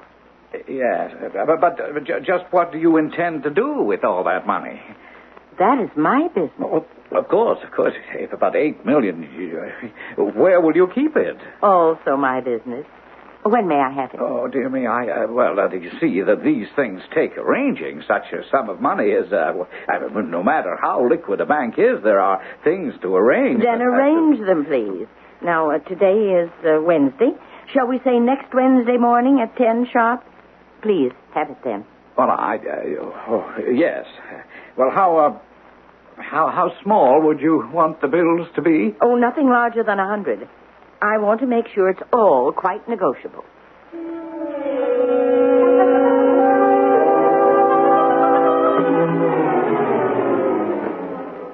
$8,387.28. Splendid. And now put the rest of it into the last suitcase, and I'll be on my way. Yes. The 28 cents? Oh, I'll put that in my pocketbook. I can use the quarter for the toll on the way home. Oh, yes, ma'am. All right, Wicks, you can get the guards from the armored car to load those. Yes, Mr. Prouty. Oh, just a minute. What armored car? Why, the one to take all this money wherever you want it to go. But I didn't order any armored car. Oh, dear me, of course not. I mean, it's merely a service of the bank. I don't need the bank any longer. I do wish you wouldn't put it just that way. What other way? It's accurate and to the point. But how are you going to get all this money back to, wherever you intend to take it? If you'll just have your bank guard, Mr. Wicks, is it? Yes, Mrs. Loring. Wicks. Sidney P. Wicks. Wicks will be quite enough. If you'll just bring the bags out to the parking lot, please. It's the big green Packard 8-cylinder limousine. The license number... Oh, I don't think I'll need the plate number. I'm sure I can pick it out. Very well. I'll be waiting for you. Shall I do what she says, Mr. Prouty? Oh, goodness gracious. Why wasn't Mr. Stipple here to handle this? I wish I'd had the gallbladder. Oh, no, what am I saying? I don't know what I'm saying. Yes, Wicks, yes. Get it out of here. The sight of so much negotiable cash makes me sick. Yeah, I know what you mean, Mr. Prouty, especially since it doesn't belong to us. Would you get it out of here? Yes, sir. Oh, yes. And Wicks? Yes, Mr. Prouty? Are you armed? Why, yes, sir. You better ride with her and see that cash get safely to where it's going. How do I get back? Well, if you have to, take a cab. Thank heavens there's enough left in a checking account to cover that. I'm supposed to escort you home, Mrs. Loring. Aren't you on duty here at the bank? Yes, but under the circumstances, Mr. Prouty wanted me to make sure that... Just put the other 2 suitcases in the back seat, Mr. Wicks. I'll manage very nicely. But it's so dangerous to leave all that money unguarded. Oh, it'll be guarded, all right. Don't worry. I'll be putting it under the best care in the world. Well, please, let me see you home just the same. It's Mr. Prouty's orders, and I wouldn't want to disobey them. Very well, Mr. Wicks. If you insist. Climb in. Well, wouldn't you like me to drive? Not at all. I never feel safe with a man driving. Come on, get in. Men are much too excitable and so easily distracted. Hang on, here we go.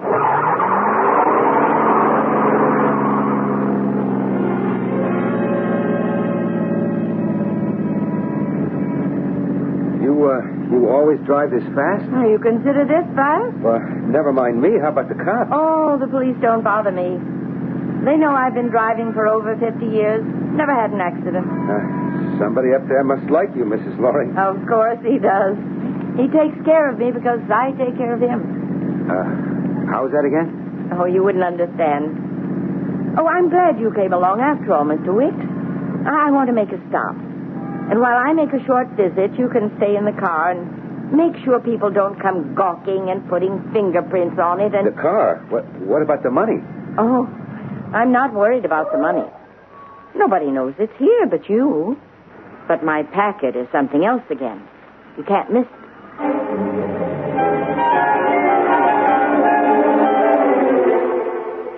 Well, Wicks, you certainly took your own sweet time about getting back. I couldn't help it, Mr. Prouty. She stopped somewhere on the way home and told me to wait in the car. She was gone like for an hour. Oh, where? I don't know. I was scared to leave all that dough lying around to go find out. She just went to some old house, climbed up the stoop, and disappeared in the door. And she didn't take any of the money with her? No, sir. You got it home to her house, safe? Yes, sir. That's where it is now. Yeah. Did you carry it in yourself? Yes, sir. And where did you put it? Well, I just left the suitcases in the hall like she told me. Why, she didn't put the money away somewhere? Not that I saw. Oh, dear me, dear me. Is she alone in that house? It looked like it. Well, then, you're the only witness that money got back to her house safely. I guess so. That is one screwy old day. Oh, why did this have to happen to me? Why couldn't Stifel have been here to handle it? I tell you, they've had me on the carpet downtown as if it was my fault that the bank had lost all her deposits. I've just been sick with worry. I'm sure they're going to hold it against me, and I was counting on promotion. I tell you, just thinking of it makes my blood race, and I feel faint. Hey, what is it, sir? I can't. Holy Toledo. Hey, somebody get a doctor fast. It's Mr. Prouty. I think he's had a heart attack. Hey, Sid. Hey, Sid. You calling me, ma'am? Yeah, you. Are you Sid Wicks? That's right, but I don't think Sure you know me. What are you giving me? Candy Kiss. Candy Kiss? Mm-hmm. Is this a rib or... Hey, not little Candy Kiss, a belly dancer from the Carnies. Oh, in person, not a picture. There's a little more of me now than in them days. What are you going to do? A lot of years gone by. Hey, you're looking pretty good, Sid. So are you, Candy. Don't badmouth yourself. Oh, maybe there's a little life in the old bag yet. Hey, are you with the cops or something? The cops? Nah. Well, I seen you coming out of the precinct house, so Oh, no. That was about one of my bosses at the bank. Dropped dead of a heart attack today. No kidding. A robbery or something? No, just, well, it seems like he had a history of heart trouble, and all of a sudden it just come over him. Death due to natural causes. That's the way they list it. Here today, gone tomorrow. You never know, huh? Oh, that's life. How come you thought I was a cop? Well, you got a uniform on. Oh, yeah, that. I forgot. I'm a security officer at the bank, see? Oh, so that accounts for you wearing the uniform. Yeah, that accounts for it.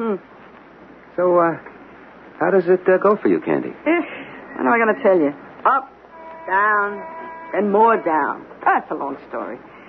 But I got a little grift going for me now, so maybe I shouldn't complain. Still in the business, huh? What's your line? You remember Madame Chanda with the Carney? Oh, the fortune teller in the medium? Yeah. Well, she died back here a few years ago. Well, she would have been pretty old. Oh, you ain't kidding. Anyways, the last few years she was, crippled with the arthritis and stuff. And anyway, she knew things were kind of tough with me, so I moved in with her, and she trained me. I took over her store when she died. How about that? Yeah. So you're still in the old game, huh? Oh, more or less.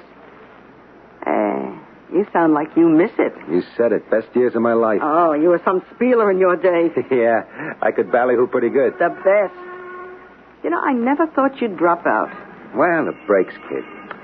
Yeah. Hey, my place is just around the corner here. You want to come on back for a cuppa and a heart-to-heart? Why not? Maybe you could read me a free fortune in the grounds. I use instant.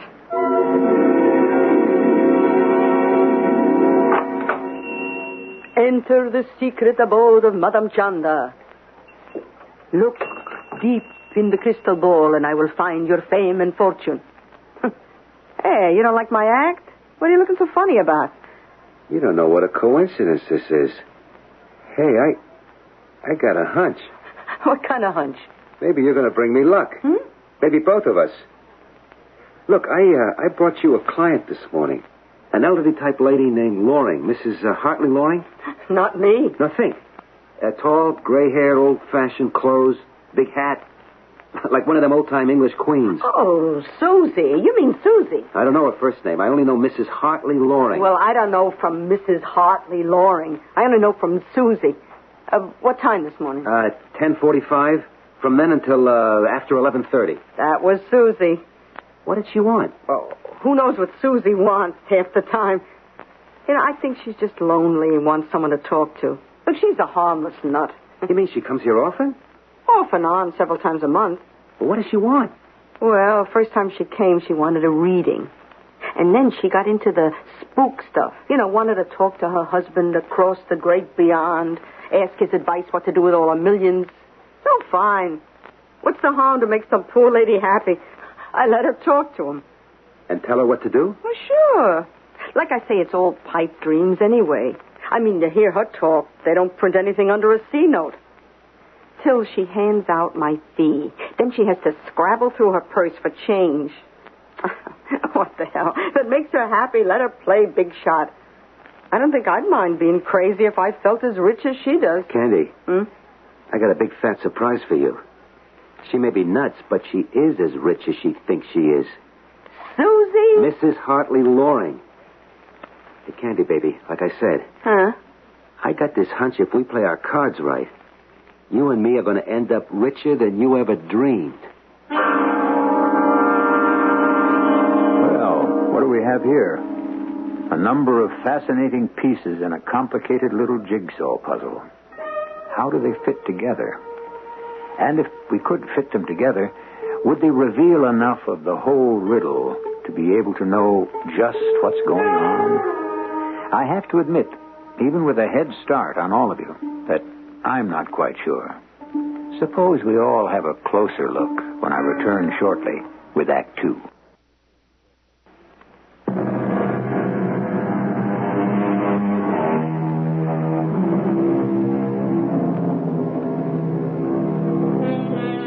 I believe it was Winston Churchill who said something to the effect that Russia was a riddle wrapped in a mystery inside an enigma.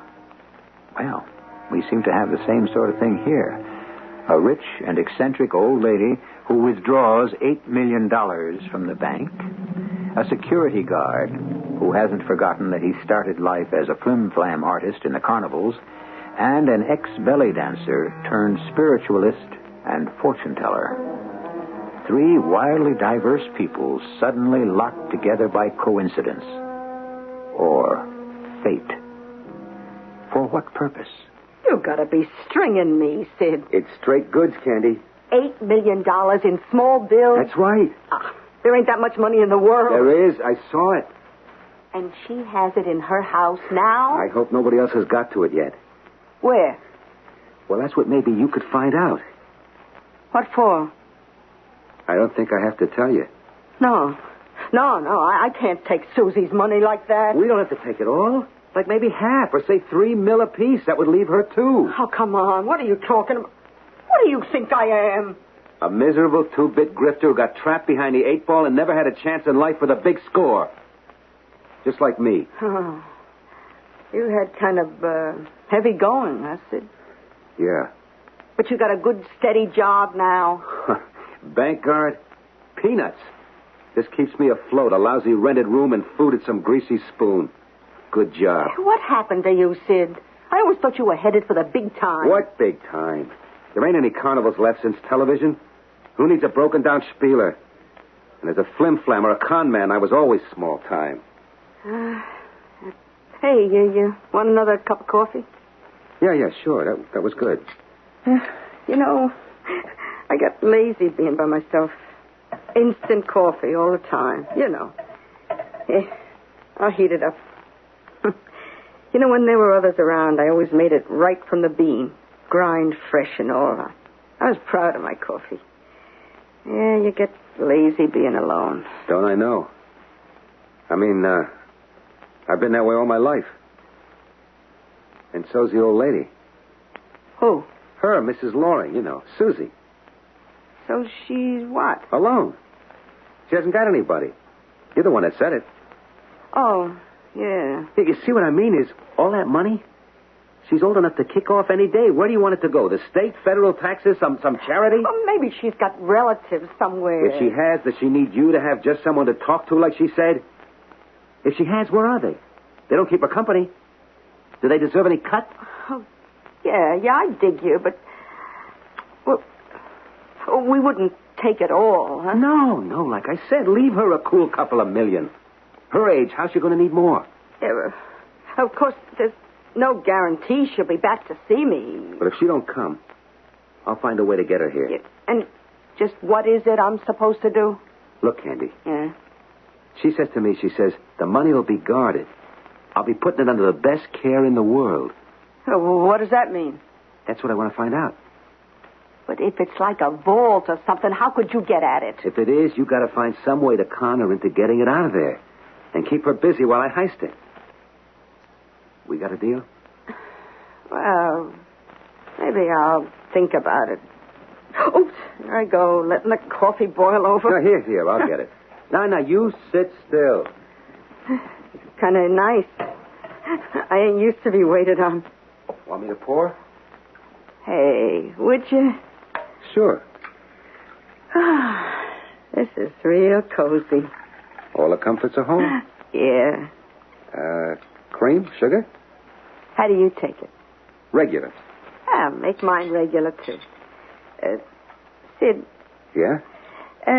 Did you mean what you said about me? What was that? Oh, you know, I shouldn't badmouth myself. I looked pretty good. You look a lot better than that to me, kid. Gee, I think I'm dreaming. This can't be happening after all these years. You want to know something, Sid? Yeah, tell me, Candy. I think we are going to be able to work out a deal. After all.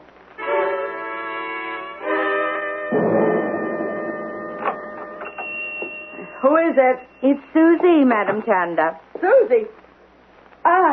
Just one moment, little one, and I will bring you the present. Oh, forgive me.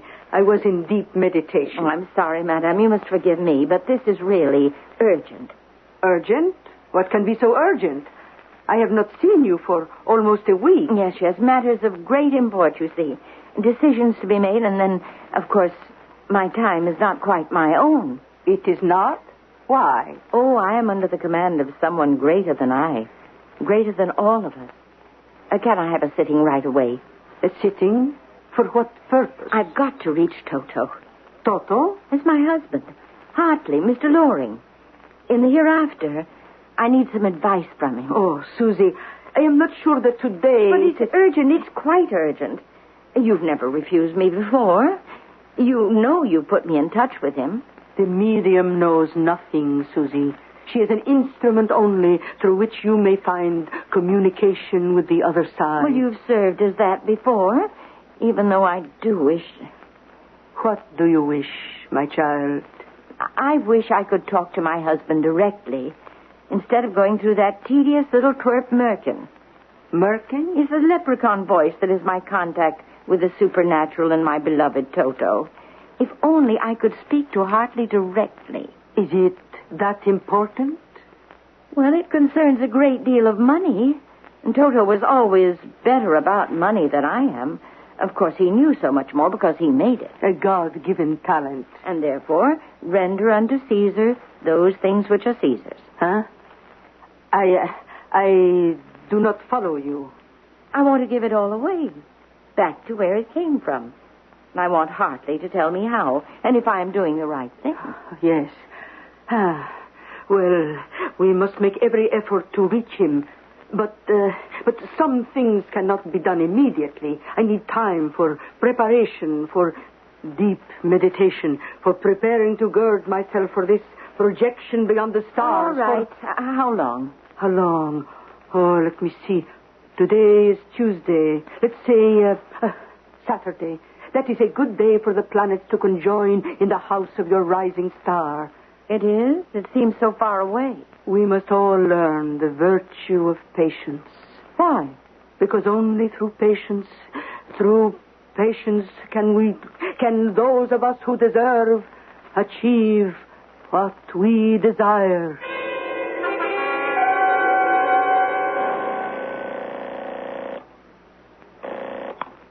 Hello? Sid? Candy?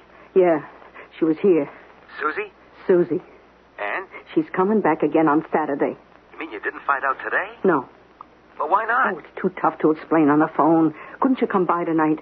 Yeah, well, sure. If I had my way, it'd be every night. Glad to hear that, Sid. It's just the way I'd like it. Marriage? Why not? Well, at this day and age, who needs it? Maybe we do. You don't trust me? Who said that? No, I just figure if we're going to break any laws, look at how good it is we couldn't be forced to testify against each other. Who said we're going to have to testify? Oh, just looking on the safe side, in case. But it ain't only that. Well, what? What? I don't know. It's just to have things nice. Old-fashioned. You know, I mean, like a ring and all for me, and maybe a church wedding. After all, it's only fair. With the dowry I'm bringing and all. The what? The hope chest, like. How many girls you gonna find can maybe put your hand on $5 or $6 million? But we could just split down the middle. I don't want to split. Do you? Well, Now, I you just... listen good, Sitwicks. Once I ate my heart out over you, and you walked away from me. I'm gone again, okay, but this time, I'm not letting you off the hook. Okay. We'll get the license and all by Saturday. Enough of the jackpot question. How do you get her to tell you where the dough is stashed? Oh, she won't tell me. I'm in a trance. I don't know what's going on. I'm a medium. Oh, yeah. We can't ever sicken the cops on you when the money disappears. Oh, don't worry. She won't. The way I'm going to set it up, she'll know where the money went, and it'll be A-OK with her. Now, here's the way the gaff is going to work.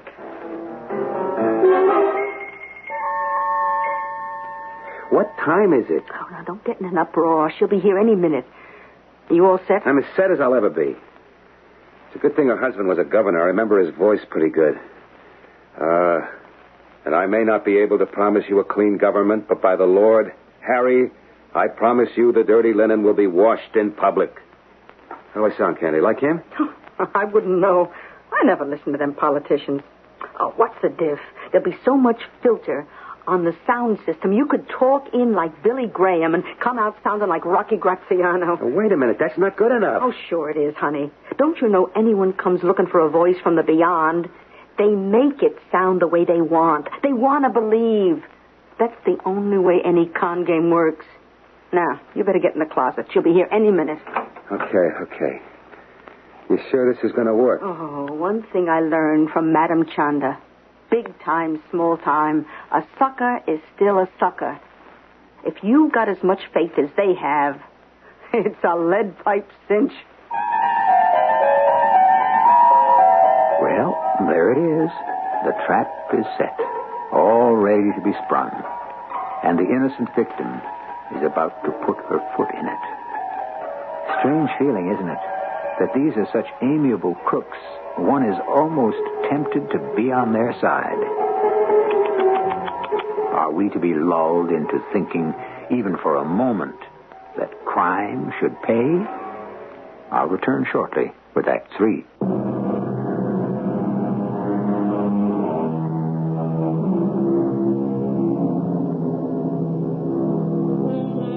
The moment of truth has arrived. The curtains have been drawn, enclosing Madame Chanda's small studio. The lights dimmed. The Madame herself has gone into a trance. Strange flickerings of light flutter in the gloom. There are breaths of air, murmurings of alien voices. The music of the spheres hangs trembling in the air. A grieving woman sits waiting for the sound of a well-loved voice. She is torn apart by decisions beyond her power to make by herself. Through the agony of my body, her message flows out to you, her husband. Will you not put aside the shroud and call back to her, listen to her prayer, and send her an answer? Who calls me? Who calls? Toto, is that you? Look in the crystal hemisphere. Can't you see me? I can't. It's all smoky. Then hear my voice. My voice. Can't you hear it? Yes, but it's very hoarse. Why did you call me? It's about the money, dear. What about it? I took it out of the bank because of Mr. Nichols. Who? Mr. Nichols. You know, he writes that wonderful investing letter you always subscribe to. The one who thinks all the banks are going to fail. I remember. Where is the money now? At the house. You thought it safer there? Oh, yes. so there would be enough left to give away. To give away? Oh, Toto, stop repeating everything I say. You know I have to. Only I'm not clever enough to know who's most deserving. So I'm just leaving that up to the Supreme. To the Supreme. Now, there you go again. To someone greater than all of us is all I mean. He'd know much better than we what to do with it, don't you think? I suppose. But how's he going to get it? Oh, he wouldn't have any trouble, I shouldn't think. Except maybe with the bank. I didn't want red tape. Was I right? Of course. You're always right. But where is he going to get it from? Well, I wanted only one place. But there was only room in the big trash can for $5 million, and the other 3 I stuffed in the wood box. It's so bulky, really. But I wanted it in small bills because nobody likes to bother with big ones, really. I'm in complete agreement. But in the trash can? Oh, I didn't leave it with the rest of the garbage. I'm not that silly. I have it all ready just inside the garage door. So he can come and collect it whenever he's ready. Toto, do you think I'm doing the right thing? Susie, my dear, I couldn't have arranged it better myself. Oh, I'm so glad you're pleased. Now I shouldn't disturb you anymore. I know this is a bad time for you. It's usually when you were taking a snooze. Yes. Well, You mustn't be embarrassed. I just wish I could join you. Ah, sweet. But there's no hurry. Oh, I don't know. It hasn't been a bit the same since you've been gone. In good time. Not yet. Not yet. I'll live out whatever's allotted. But I'll tell you the truth, dear. I'll be quite ready whenever it comes.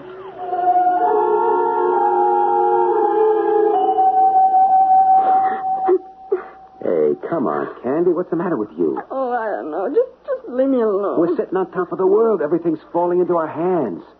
How come you turn on the waterworks? Oh, she was just so kind of sweet about him. I hate to be a part of conning her. Oh, women, how can you figure them? Look, we made her happy, don't you see? Yeah, but it was a lie. All right. Forget Mrs. Loring. Look at us. Everything's coming up roses for us. How? I'm going to go out, hire a rental truck, and stick a sign I paint on it saying, Ace Garbage Disposal. Then, just as sweet as you please, I drive up and pick up that trash barrel from the garage. But she's not going to let you take it. She's not going to be there to stop me. How come? Because I've done a little checking up on her. Hmm? Every Sunday morning, she goes to early church service. The janitor lives in my boarding house, and I checked it out with him. She hasn't missed a service since her husband died. All right, but when she gets back and finds the money missing... That's the beauty part. She'll figure it just went up to heaven like Elijah's fiery chariot. I don't know. Look, suppose she blames me. How could she? The power of positive thought, baby. You got a Snowden to believe in. You don't know anything that's happened when you're in a trance. And anyway, you and me, we won't be here no more, Candy. We'll be long gone. Gone where?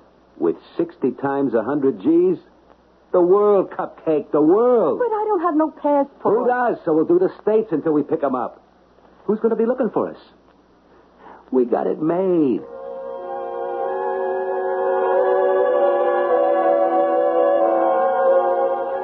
I don't see why you had to drag me along. I got to have a lookout. Besides, I may need help loading the garbage can with all the money. Yeah, is my hair all tucked into the cap? Yeah. I don't see why I had to wear this loose old shirt of yours. Candy, sugar, without it, you couldn't pass for a man. No way. I must look terrible. I wouldn't worry. Nobody's going to see you. I hope. Hold it. What is it? She's starting the car. She'll be coming out of the driveway any minute right past us. She'll see us. Not with the sun on our windshield. But just in case, we'll duck when she passes. Watch it, duck. Well, there she goes. And here we go. This is it, Candy, baby. We're about to strike it rich.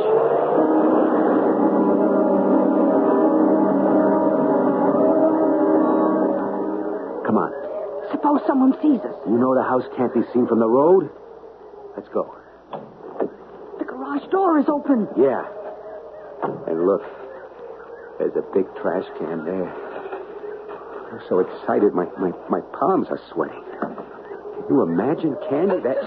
What is it? I tripped on something. It's a Bible. A what? A Bible. Oh, Susie, she must have dropped it getting into the car. Sid, suppose she comes back. Come on, let's get out of here. Not without the dough. Oh, never mind the dough. We can get that. Holy cow. It's here. The money's here, just like she said it was. Come here, Candy. I don't want to, Sid. I just want to run before something... Now, without the $5 million? Give me a hand. It's her. She came back. Get back in the shadows. Maybe she won't see us. She's coming in. She just came back for the Bible. Let her find it, and then What? I still got it in my hand. Well, then throw it out before... No, hold it. It's too late. Oh, now, where on earth did I drop my Bible? Must have left it in the house. I'll just put the light on, so... Sid, what did you do? I had to stop her before she recognized us. What did you hit her with? I don't know. The first thing that came to hand is this spade. Oh, Sid, her neck's at such a funny angle. I never meant... I only wanted to... Oh, yeah. Yeah, she's dead. Oh, let's get out of here. No, wait, not without what we came for.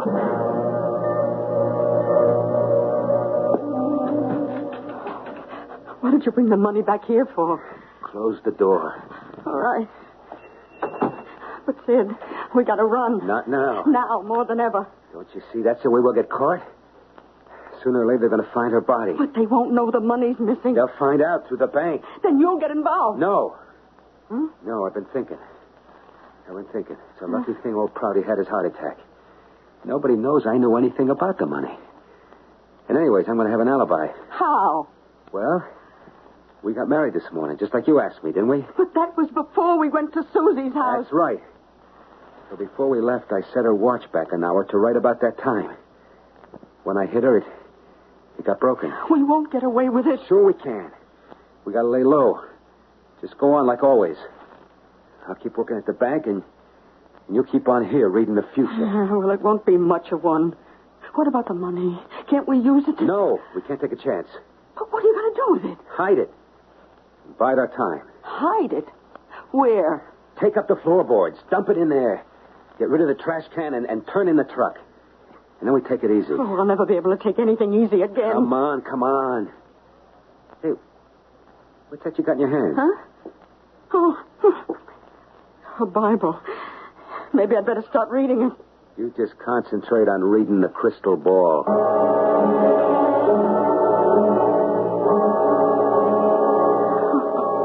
Oh, God, forgive me. God, forgive us. Candy. Who's that? Susie calling you. Come, look in the crystal ball. Oh, no. Oh, forgive us. Forgive us. I'm so sorry. So am I, Candy. That money was meant for the Lord. It is His, not yours. Yeah, but don't you see this? There's no way to return it now without us getting involved. Are you so sure? Look in the Bible. The Bible? My Bible. Where I had been reading. The passage I have marked. See it? Yeah, I guess, like, right here. 2 Kings chapter 2, verse 11. You see it? Yeah. What does it say? And behold, there appeared a chariot of fire, and Elijah went up by a whirlwind into heaven. I don't get it. Remember what Mr. Wicks said, prophesying in his ignorance. What? that when I got back and found the money missing, I would figure it just went up to heaven like Elijah's chariot? Yeah, he did say that. There's your answer, Candy. And there's the fireplace. If you want to seek forgiveness, set the money afire. Burn it, Candy. Burn it.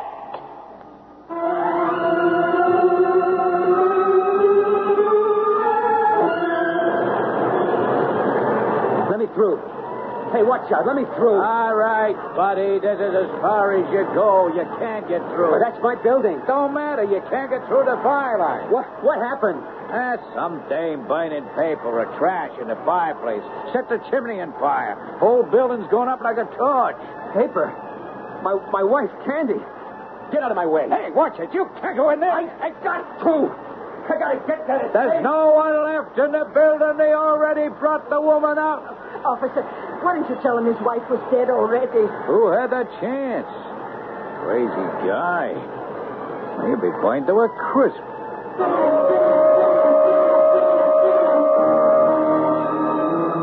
Above the burning building, lifted in the updrafts of air sucked by the heat, the scraps of blackened paper fall upwards like black snowflakes, swirling and eddying as they climb towards heaven. Mrs. Hartley Loring's money is ascending, like Elijah, to its last resting place. And Candy and Sid have paid the ultimate price for their greed. I'll be back shortly.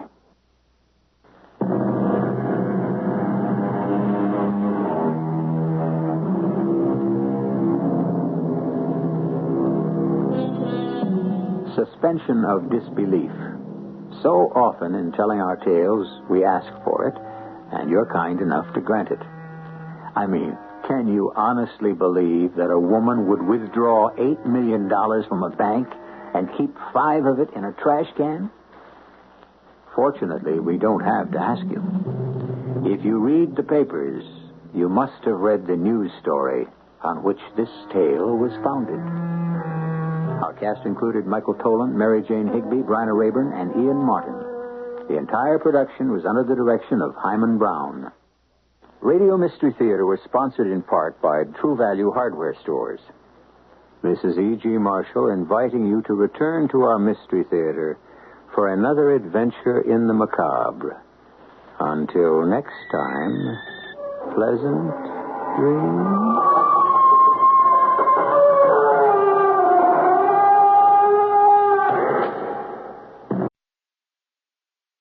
The CBS Radio Mystery Theater presents...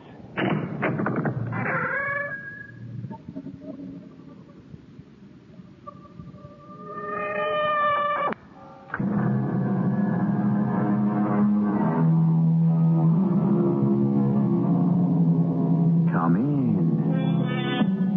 Welcome. I'm E.G. Marshall. One of the most familiar sounds in the world today is the ring of the telephone. It produces a predictable reflex action. The phone rings, you pick it up. It's only too human to want to know who's on the other end. The impulse always is to answer. An impulse you should never have succumbed to if your name had been Betsy Grant. I don't mean to stick my nose in your business, lady, but it looks like someone is tailing you. Me? Where? The little brown foreign job, 2 cars back. Oh. Want I should lose him? Yes. Please, cab driver, please. Oh, if you possibly can, please. Lose him.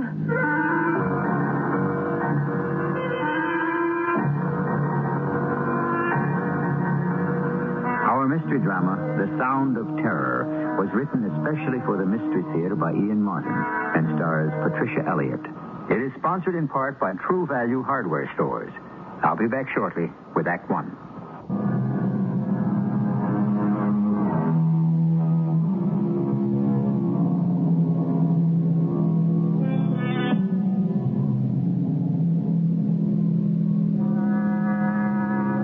It was the sergeant of police in Gilbert and Sullivan's Pirates of Penzance who sang the sad complaint.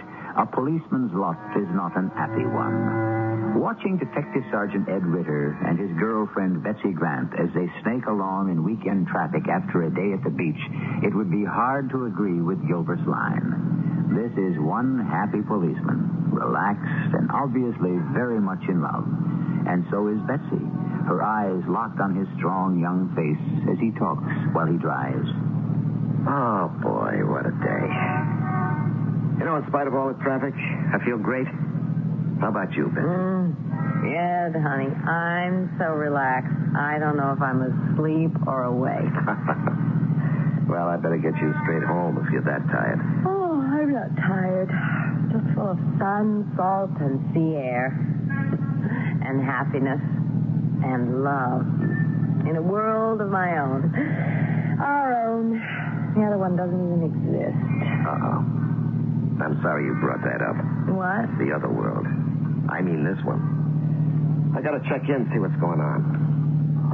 And the commissioner himself has ordered all leaves canceled. All off-duty personnel to report as soon as possible. That is all personnel. Uniform or plainclothes. Now, this announcement will be repeated shortly. At the moment, we have a 1040 at Blyer and Spain Streets. Cars 103, 216, and 180 are ordered there. Please contact Central and each other and coordinate. Repeat, there is a 1040 at Blyer and Spain. What is it, Ed? The 1040? No, I know what that is. Disturbance of the peace. What's the other? Search me, hon. I'll tell you something, though. It's something big if the commissioner is sticking his nose in. You better call him. Yeah, I know. That's just what I'm doing. Shouldn't you pull over and park? What, in this traffic? I'm practically parked already. 28th Precinct, Captain Ryder. Jerry, it's Ed Ritter. Where are you? Just came out of the Midtown Tunnel after a day at the beach. I was feeling great till I cut in the squawk box. What hit the fan? Oh, the West Arabian ambassador to the UN went and got himself abducted. Now, look, boy, you better get down here as fast as you can. Well, look, I got Betsy with me. I'm stuck in traffic. It'll take me half to 3/4 of an hour to run her home. Honey, boy, maybe you're not reading me. I want you here 5 minutes ago. Now, you drop your gal and let her take a cab or a bus and get down here yesterday. That is an order. Okay, Jerry. I read you. Now what, Ed? Got to report in immediately. Honey, it looks like you're going to have to grab a cab home. I'll give you some money. Oh, I don't need a cab. Just drop me at 9th Avenue and I'll take a bus. You will take a cab. I'm not taking any more chances with you than I have to. Ed, I'm a big girl, a city girl. I can take care of myself. What's got you so uptight? I'm going to turn on the siren, honey. I got to move. Someone kidnapped the West Arabian ambassador to the UN. Oh, what's his name? Who? The ambassador. Oh, I'm not sure. Mohammed Hassim or something, isn't it? Something like that. Why? Well, I don't know. It just seemed a thing to ask. Who do you suppose kidnapped him? Search me, darling. At a guess, I'd say some terrorist group. We're not going to have that here. Look, we've all been holding our breath it wouldn't start here the way it has in the rest of the world. That couldn't happen to us. Oh, really? Why not? I can think of a heck of a lot of ways we're so much more careless than other countries. Well, listen, that isn't anything for you to worry about, Betsy. All I care about is that you take care of yourself. You don't have to worry about me, Ed. That's what I like to do best. You're my girl. All the way. You know that.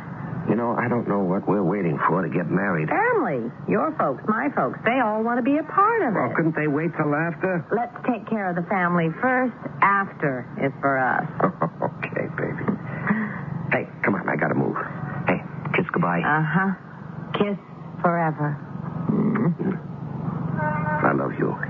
But if I don't get you out and head for the precinct, I won't be able to afford to marry you. Go on, Sergeant. Answer your bugle call. Yeah. Now, listen, you go straight home. I want you to take a cab, not a bus. All right. Whichever comes first. I'll wait by this covered bus stop right by the phone booth. Oh, here's the bus. I've got to run. Hey, I said a cab. Why waste money?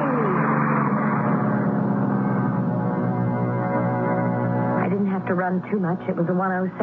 No good for me. When it pulled away, I was all alone at the bus stop. It was clouding up and looked like rain. I was glad I had some shelter while I was waiting. There weren't any cabs available anyway. The traffic from the tunnel was thinning out, and it was starting to get dark. I don't know just at what point I found myself feeling lonely, but what made me realize it was when the phone started ringing. How do you feel when a phone rings and no one answers? I know how I do. Sure, I know it was a public phone, but it's sort of a reflex. After like the 6th ring, I couldn't help myself. I picked it up, and this voice said, Ahmed, it is Kleber. They came through with the ransom. It is on its way to the pickup. Tonio is there.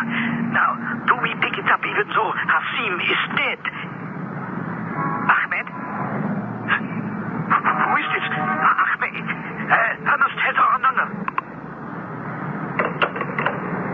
What had I gotten myself into? Even in the act of hanging up, I'd seen a man in the building across the street on the 2nd floor pull the shade up to stare at me and then rip it down as if to conceal his face. At the same moment, I spotted a cab and hailed it. I clambered in, desperately shouting my address, for the man was already on his way across the street. As the cab pulled away, I remembered that the phone started ringing again. My cab driver was in no hurry. I'm kind of late, driver. Could we speed it up? What do you want? I should drive through a red light and get a ticket? No, but as soon as you get the light, would you please hurry? I don't like tickets. Well, please make it as fast as you can. I looked back. The man had gone into the booth and was answering the phone. Just as the light changed and we began to move, he came running out and towards us. The light, it just changed. I got eyes, lady. There's no sweat. These here lights are timed for 35 miles an hour all the way north. What's the rush? I want to get home. So do I. But I got a lot longer to sweat it out than you. I looked back. The man had stopped, frustrated, under a streetlight. I could see his face clearly. I didn't like it then, and I would have reason to like it even less later. As we pulled away, he ran back towards the cars parked along the curb. My hacky had the lights timed now and was bowling along smoothly. At 42nd, we ran into snags, and by the time we cleared traffic, the hacky was in communication again. Hey, lady. Yes? I figured you earlier for just some nervous dame in a hurry, but you in trouble? What do you mean? I don't mean to stick my nose in, but it kind of looks like somebody might be tailing. Where? The little brown foreign job. Here, 2 cars behind on the left. You recognize it? I don't know. You want I should lose it? Maybe just on general principle. I can't see who's driving, but do you really think he's following me? Listen, I drive a hack in New York. You learn a lot about human nature and all. The good and the bad. You ask me a question, I give you an answer. From the experience I got rolled up, yeah. I don't want him to follow me home. I'll lose him for you.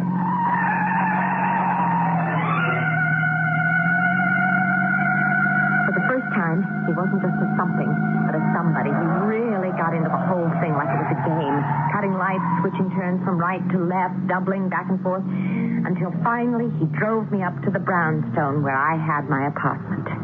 Well, there you are, lady. 99A West 83. And all alone. Here's the fare. And something extra for losing my follower. Well, all in a day's a night's work. I kind of got kicks from it. Yeah. Hey, what are you, with the government or some kind of TV or movie star? Neither. Nobody. Oh, what was it? Your ex or something?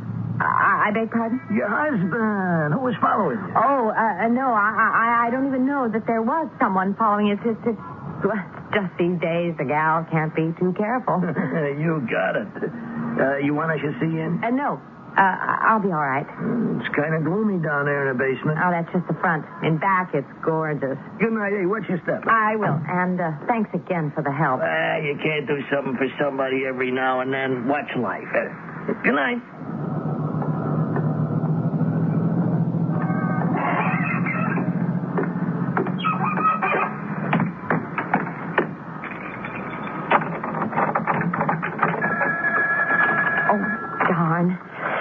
Why does this key always stick? Oh, I'm coming.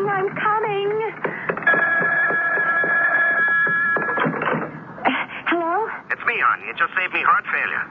You get home all right? Yes. Oh, well, no, Ed, I've got to talk to you. Well, any time but now, hon. I can't. This West Arabian ambassador thing is so big. But that's what I want to talk to you about, Ed.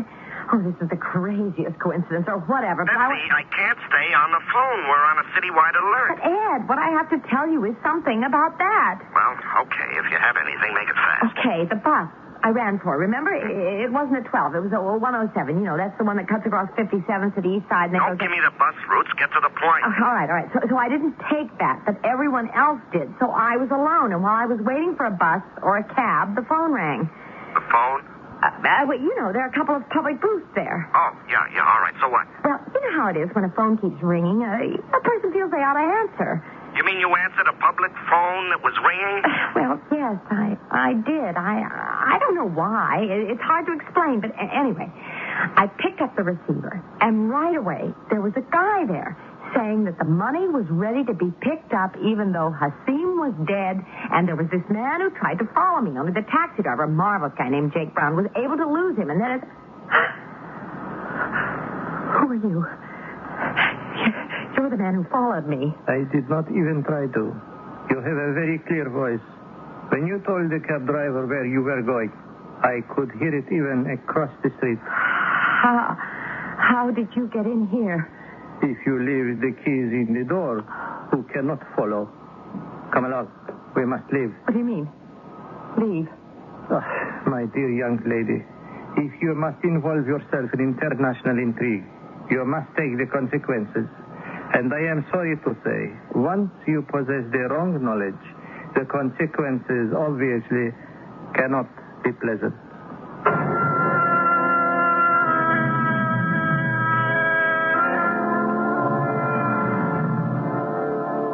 A little knowledge is a dangerous thing, and it seems that inadvertently, Betsy Grant, responding to a very human and reasonable compulsion by the simple act of answering a telephone, has gained an amount of information that is dangerous, particularly to a man named Ahmed, who is responsible for many deaths in the past, a man who has nothing to lose by causing more of them in the future. I shall return shortly with Act 2.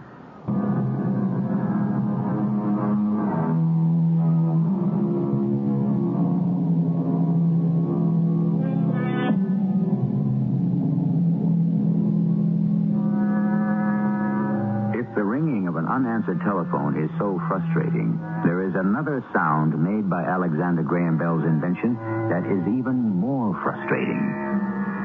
The busy signal, which has been caused by a sudden interruption in service. It can become unbearable. Worse than that, in the case of Detective Sergeant Ed Ritter, terrifying, for he knows intuitively that it was human intervention that broke the connection on his phone call to Betsy. Ed, where are you? Come on, we're on assignment. I'm trying to reach Betsy. Well, I thought she called you. Yeah, she did. It's okay. I told you no long conversations. I'd be waiting in the car. Jerry, everything's changed since then. I got a lead. I got to call Betsy back. Call her back? What'd she do? Hang up on you? Here, listen. Okay, so it's a busy signal. You can't hang around till she gets off the phone talking to her mother or some girlfriend. No. It isn't like that, Jerry. But you see, Betsy was talking to me, and someone broke the connection. Ed, buddy, look, you're my best friend. I love you like a brother. But right now, we got no time for personal stuff. We got a big case to break.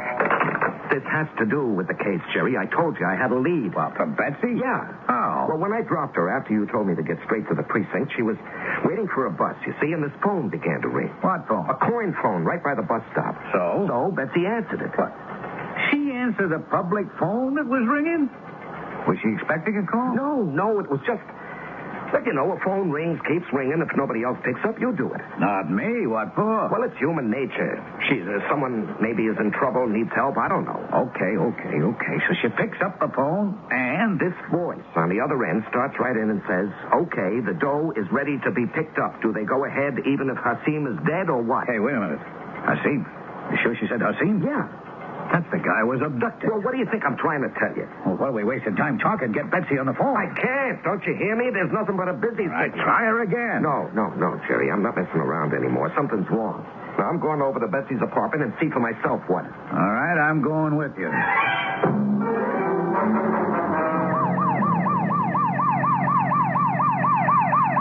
any idea who the guy was that was calling?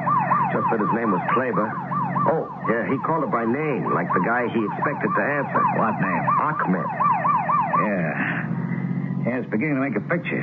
This is no local caper. Hasim, Kleber, Ahmed, how international can you get? But what do you figure is the sense in calling a public payphone? Well, no chance of calls being traced to Bud. And normally that time of night, the area is deserted. Yeah, the guy, Ahmed, was right across the street waiting for it to ring. Probably on his way down when he saw Betsy answer. You figure they had it set up on a time schedule. Yeah. You still think he could have followed you, Betsy, home? No, she didn't think so. But you do. Look, Jerry, suppose she could recognize him. She saw him looking out the window. Now, what would the guy figure? This whole thing is big enough to take no chances. Yes, I think he must have tailed her, and I think that's why the phone got cut off, and I'm scared of what we could find when we get to her apartment. All right, let's not jump to conclusions. Just keep her open wide the way you are, and let's get there fast.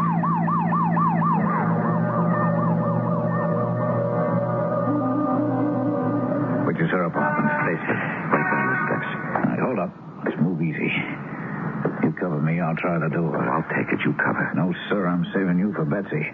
Cover me, that's an order. All right, we'll start legit. I'm ringing the doorbell. Police, open up. Don't try anything. We're armed. Oh, we're too late. How's the door? Locked. Stand back. It ain't the first door I kicked in. Watch it. Just keep me covered. Let me. I know where the lights are and things. Okay, just take it easy. The living room. I'm going to get the light. Stay low. Yeah, right. Nobody here. Check behind the couch. Yeah, for sure. The kitchen door's open. No one there. At the bedroom? Yeah. Doesn't look like there'll be anyone there either. Now take it easy, Ed. You know, I can feel it in my bones. They got it. Look at the phone. It's off the hook. Here. This is her handbag. She never would have left that behind. Let's look in the bedroom first before we jump to conclusions. Hey, why? You don't think maybe... Now, easy, Ed, easy. Come on. Where's the light switch? I don't know. I guess... Forget it. I found it. There's no problem here. All neat and tidy. Yeah, let me make sure. Under the bed. Closet. Yeah. Bathroom. Well, at least they didn't total her. They must have taken her with them. Where? I don't know. Betsy give you no notion about that? No, none. So it's up to us to find out. Let's get back to that phone. We got to get out an APB. Now, don't touch that phone again. There may be fingerprints. So what are we going to do about Betsy? Don't panic. We got a lot to work on. I got to answer it. It may be them about Betsy. We'll answer it. You got a clean handkerchief? Yeah. Here, lend it to me. Here you are. Thanks. Huh? Oh, yes, George. This is Lieutenant Ryman. What's on your mind? Yeah? Yeah? Well, how do you read it? Okay, hold him. I want to question him myself. It doesn't look too hot, but you never can tell. No, there's nothing to stand except we're going to have to put out an APB on Ed Ritter's girlfriend. Yeah, it looks like she was snatched. You get this on the wires right away. Hold it a sec. Ed. Yeah, what is it? I'll fill you in on the kidnapping on our way back to the precinct. Right now, we need a description of Betsy to put out on the APB. I figure you can do that better than me. I just hope we can find her. Come on, cheer up, kid. They didn't get the money, so we have a bargaining point, even if Hasim is dead. Now, come on, take the phone. Oh, easy. Use the handkerchief. Okay. Might be fingerprints we can still use. All right, Jerry, I got it. This is Detective Sergeant Ritter with a rundown on a suspected abduction. Of Betsy.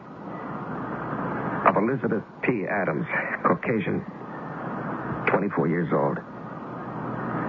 Eyes blue-gray, hair chestnut. Height 5 feet 4.5, weight 118. Identifying marks, one small mole on the left shoulder. Now, the drop for the ransom money was a wire trash can on 59th under the Queensboro Bridge. There's an open place playground right there, and very little cover to stake it out. But it was staked out. Sure. We got a young detective shooting a basketball on the playground and 2 other cops in a bar nearby with good sightlines to the drop. So when the guy came, they were all on him within a couple of minutes. So you picked him up. Is he talking? Is he talking? A blue streak. And what does he say? Nothing that's much help to us. His name is H. Harrison Trimble. He graduated from Harvard, 1936. I don't care about his name. Has he given us any leads? No, Ed. He's a derelict, a bum, a wino. He fell backwards into this, an accident. Are you sure? Well, I'm not sure of anything until I prove it out all the way. I just didn't want you to get your hopes up. No, I don't think Mr. Trimble is the answer. Tell you the truth, I think Mr. Trimble is the fly in the ointment. The accident that blew most of our chances. What do you mean? Well, the ransom was $3 million. It was deposited in the trash can in 3 plain brown paper bags. Now, Trimble resides in the shadow of the bridge. I mean, he chooses to make it his home, rent-free. And he lives on other people's leavings. I don't suppose in all his years of poking through trash cans he could even have dreamed ever of turning up $3 million. But when he did, his reflex was to take it on the lam. Yeah, but our boy stopped him. That's right. So, if that's the way it is, there's nothing you can tell us. The way it looks, Ed. So we're no nearer Betsy and Hassim than we were to start out with, huh? Oh, I wouldn't say that. What do you mean, Jerry? Well, we know where your girlfriend answered the phone call. She looked across the street and she saw a guy who may or may not have had anything to do with all this. I've given orders to have that block checked out. Why didn't I think of that first? Maybe because you're still a sergeant and I'm a lieutenant. And she's not my girlfriend. I can be a little more objective. Well, we better get down there right away. Easy, chum. It's being taken care of. They don't need us. And I'll level with you, Ed. I think it's too late. Those birds are too smart. They'll skip the coop. I think we better concentrate on Mr. Trimble and make sure he's what he seems to be.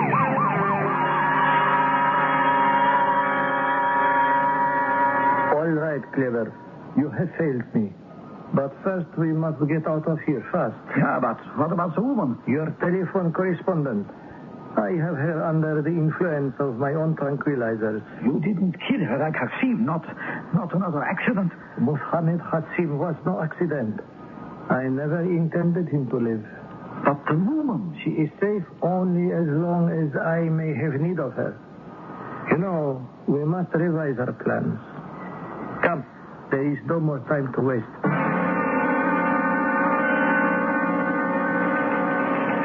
Any more word, Ed? No, not a thing. What about the bum? Trimble? That's just what he is, a bum. I read him clean. So, what do we do now? How much do you love your Betsy? That's a lousy question. It's a lousy situation, Ed. Do you love her $3 million worth? Oh, look, you can't put a price on something like that. You can't. I'm stretching my neck out and putting a price. We're going to hear from these guys, Ed. With luck, they won't have changed the ransom. The money is still available. Yeah, for an Arab named Hassim, who's already dead. We don't know that for sure. And neither do the West Arabs. So, we take our chances. That $3 million may be too late to save the ambassador. But it may save your girlfriend.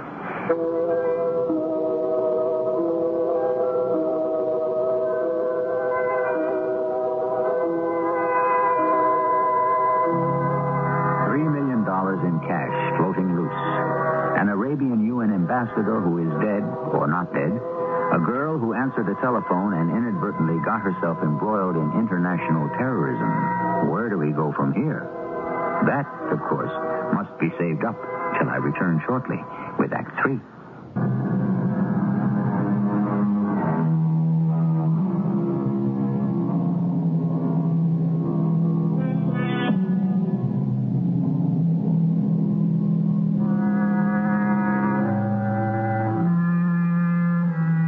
Telephone. How many of us stop to consider how large it looms in our life, how important it is. We have already explored emotional reactions to the various sounds it makes. Now we are examining its most devastating power, the power not to make any sound while we wait helpless, hoping against hope, For it to summon us to hear whatever news we need to survive, bad or good. This is the worst suspense, when it fails to ring at all. I don't know if I can stand it much longer, Jerry. Come on, we both done army time. We know there's nothing harder than waiting. Yeah, every time the phone rings, I want to jump and answer it. And after the first few calls, you could lose that urge. People call the precinct about the craziest things. But if Ahmed calls in? Oh, that comes straight through to this phone here. Why? Because that's the contact Betsy will give him. Yeah, if she's still alive. Oh, now, why wouldn't she be? She could be the only bargaining point they have left.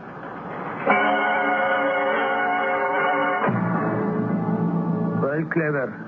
Suppose you try to explain now what happened. Everything was all set here, Ahmed.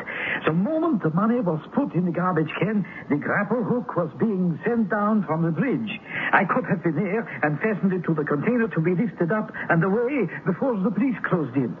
But that, what do you call him, that hobo was there before I could move. You should have shot him. I would have, but the police were too late. I told you to reconnoiter before you moved. I did, but the police were so well hidden. It was fortunate you didn't reveal yourself and us.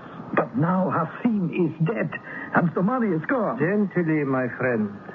That Hassim is dead is a triumph for my brothers. He had to go. The money is something else again. We need it. But we can't get it now. We have no leverage. Because Hassim is dead? Why did you kill him, Ahmed? My dear friend, you must understand the intricacies of terrorism. Hassim was a pawn in a game of chess. To have to conceal and control him while the game was being played was, and always is, too difficult. He was only important as long as he affected the deal. Once that was made, he was dispensable. But you didn't get the money. How do you get it now? Through the girl. They know she is alive. And they cannot be sure that Hassim is dead. Hand me the newspaper. There's nothing there we don't already know. We can use the print for what already only we know. And the girl to tell us where to send it.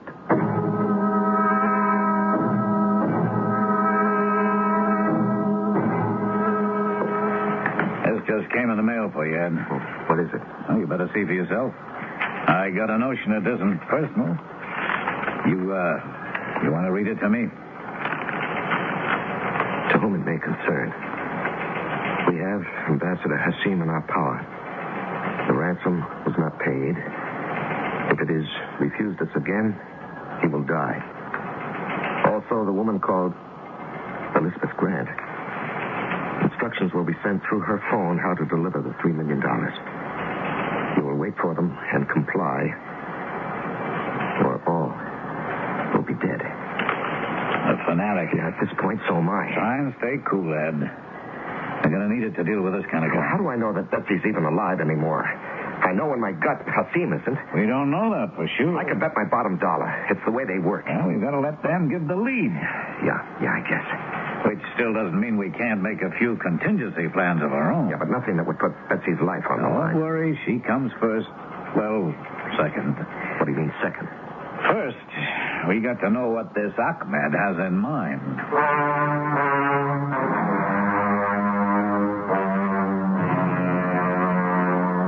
Are you quite comfortable, Miss Grant? You know I'm not tied up like this. What are you trying to do? I would not expect an unbeliever to understand what my aims are. But I know what I want. And you will do it or join Ahmed Hassim. You mean you would kill me? For our sacred cause and with the blessing of Allah, I shall use the sword to cut down anyone who stands in our path. What is it that you want me to do? I want you first to make clear to your policeman friend that the slightest attempt to try to controvert our instructions will mean your death. If you're trying to get a ransom of $3 million, no one's going to pay that for me. They will be paying it for Ahmed Hassim. But he's dead. We know that. No one else can be sure. We are going to make them be sure he is alive. I don't understand. You will, when we make the tape. And you will follow instructions to the letter, or you will regret it. What do you expect me to do? Very simply, to interview Musahmed Hassim, or what appears to be Hassim. You see, I have a hobby. I have made a tape of every word he has spoken at the UN and other places. By clipping these tapes and taking the words out of context as if answers to questions, they will serve my purpose. They will raise Hassim from the grave and win us money for the cause. So, we had better get to work, Miss Grant.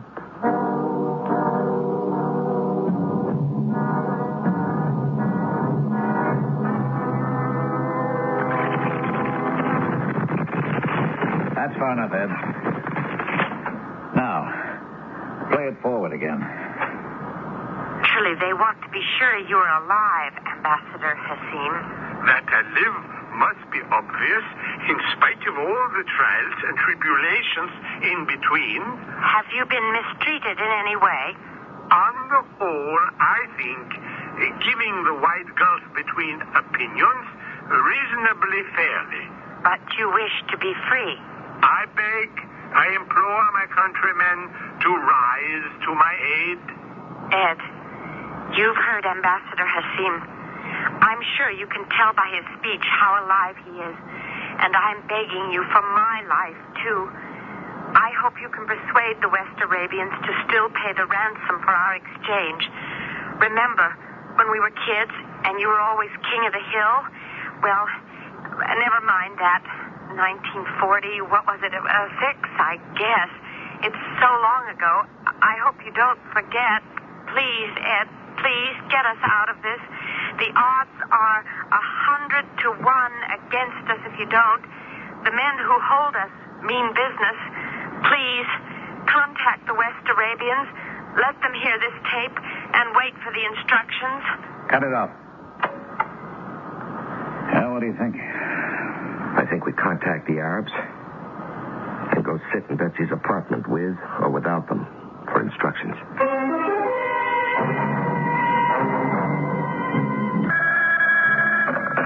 Yes. This is Sergeant Ed Ritter. Yes. Do you have the ransom? Yes, but how do I... 3 million as before? Yes, but tell me how... Here are your instructions. The money in a lightweight suitcase, bills as before. You will place it tonight in a Central Park horse carriage, which will be waiting at the 72nd Street entrance. The driver has instructions to meander through the park. When we are ready and are sure the coast is clear, we will contact you to make the exchange. The money for the ambassador and the woman. Now, just a minute. Not even 10 seconds. We will not allow this call to be traced. Make your arrangements and wait for us to contact you again.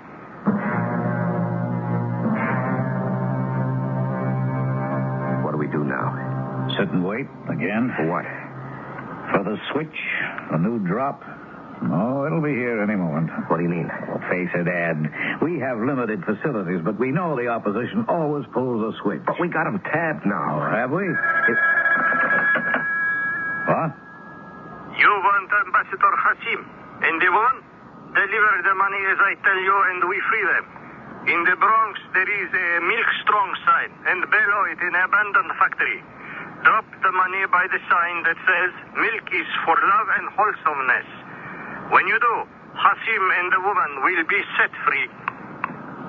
Do we answer that or just wait? Who knows? The old familiar pattern. We're trying to cover all the false alarms and pick the one that's for real. Yeah. You know, I've been thinking about that. Like how? Well, you heard the tape. Anything about it bother you? Sure, that was discussed. Hassim's voice on the tape sounded like it had been cut out of public speeches and made to sound like answers to questions made up after the questions were asked. Yeah, that was my reaction, too. So how does that help us? Well, it seems like one big distraction to grab off the dough and run. Yeah, that's how I feel. Only worse than that, without any return. All right, easy, kid. Easy. When the girl I want to marry can be as dead as I think Hassim is long before we make the payoff. Unless we arrange our own. And how? Well, I've been thinking about a lot of things. Remember on the tape, Betsy said, King of the Hill? Yeah, sure, the old kid game. Yeah, except when we played it, it was one special place. Yeah, where? Well, Betsy and me, we both came from the Washington Heights district. Now, there's a park there we used to hang around. You mean near where the drop is supposed to be? No, nowhere near there. Let me hear that tape again. Well, sure. It must be obvious, in spite of all the trials and tribulations in between. Have you been mistreated in any way? On the whole, I think giving the wide gulf between opinions. No, that's not the part I meant. Yeah, well, where? Run it fast forward a moment.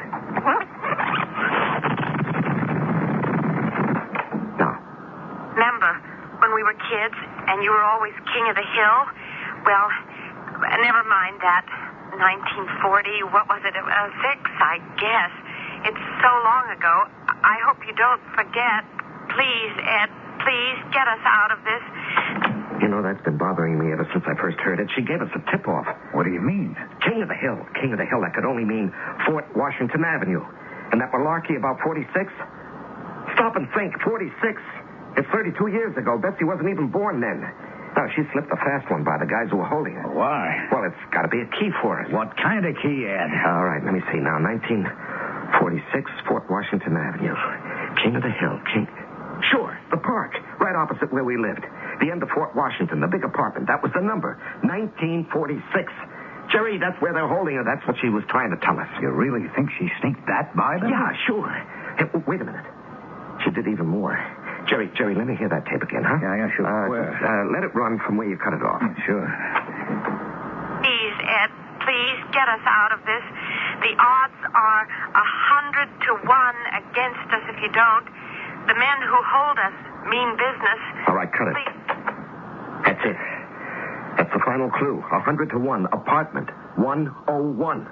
That's where she's being held. Do we try to beat the ransom rendezvous first? And find Betsy dead like the ambassador? Not on your life.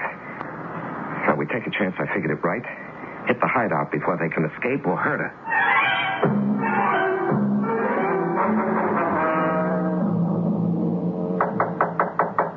Yes? I have a telegram for a Mr. Ahmed Fatullah. For Ahmed Fatullah? Just hold it there, Ahmed. Don't move. You're covered 8 ways from nowhere. You will not take me alive. I warn you can't get out. Betsy, you all right? Yeah, sure. Only what took you so long?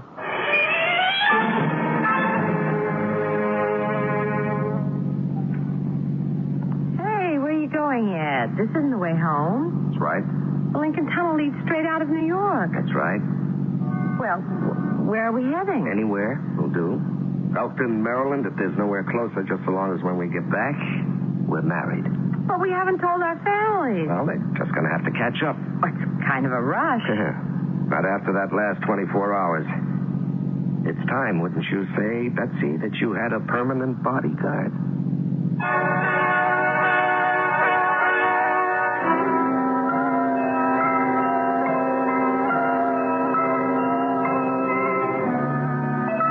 So they were married and lived happily ever afterwards. I wonder if they ever changed their phone number, at least if it was Betsy's. But then, I doubt if it ever caused them such severe problems again. Except, do you imagine Betsy hesitates to answer it every time it rings? I'll be back shortly. 1912 was quite a year. It was the year Anna Jarvis was recognized as the founder of Mother's Day. And it was the year Whitman's Chocolates introduced the famous Whitman Sampler. 1912. Mother's Day and the Whitman Sampler sure go back a long way together. This year, celebrate a real old-fashioned Mother's Day. Give your mother a Whitman Sampler. It's been a nice way to say Happy Mother's Day ever since Mother's Day began. This is KARZ Phoenix. Take a look at our sound. How much do you see? Keep your dial on our sound. We bring the world and lay it at your feet. 'Cause we're the sound of Phoenix. We're KARZ Radio.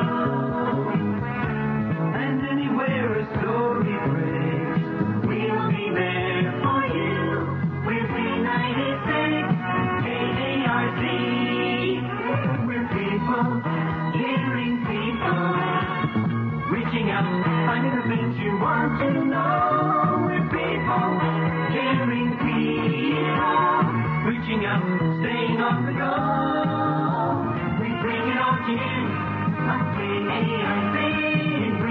to you.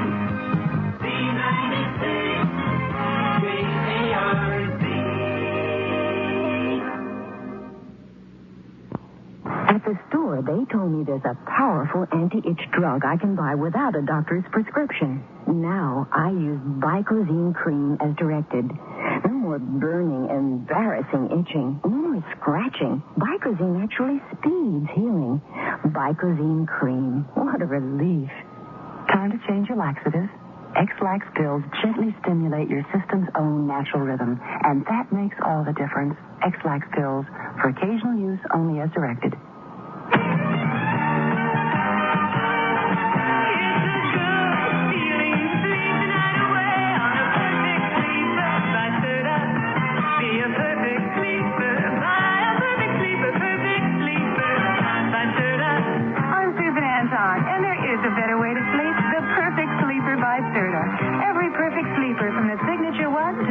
With pillow soft top gives you firmness that feels good.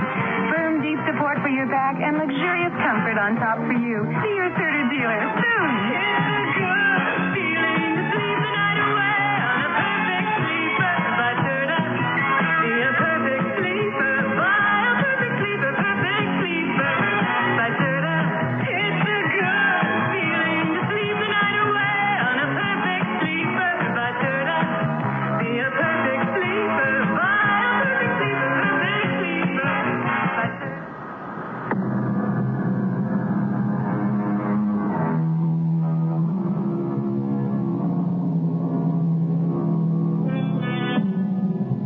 Probably the most important instrument you will ever own. It can bring you hope, joy, despair, frustration. It is your link with the rest of the world. It can be relief or agony, delight or frustration, fulfillment or disaster. Whatever it is there. A part of our lives we can neither ignore or deny. The telephone. Our communication with the stream of life. Our cast included Patricia Elliott, Larry Haynes, Ian Martin, and Earl Hammond. The entire production was under the direction of Hyman Brown. This is E.G. Marshall inviting you to return to our Mystery Theater for another adventure in the macabre. Until next time, pleasant dreams.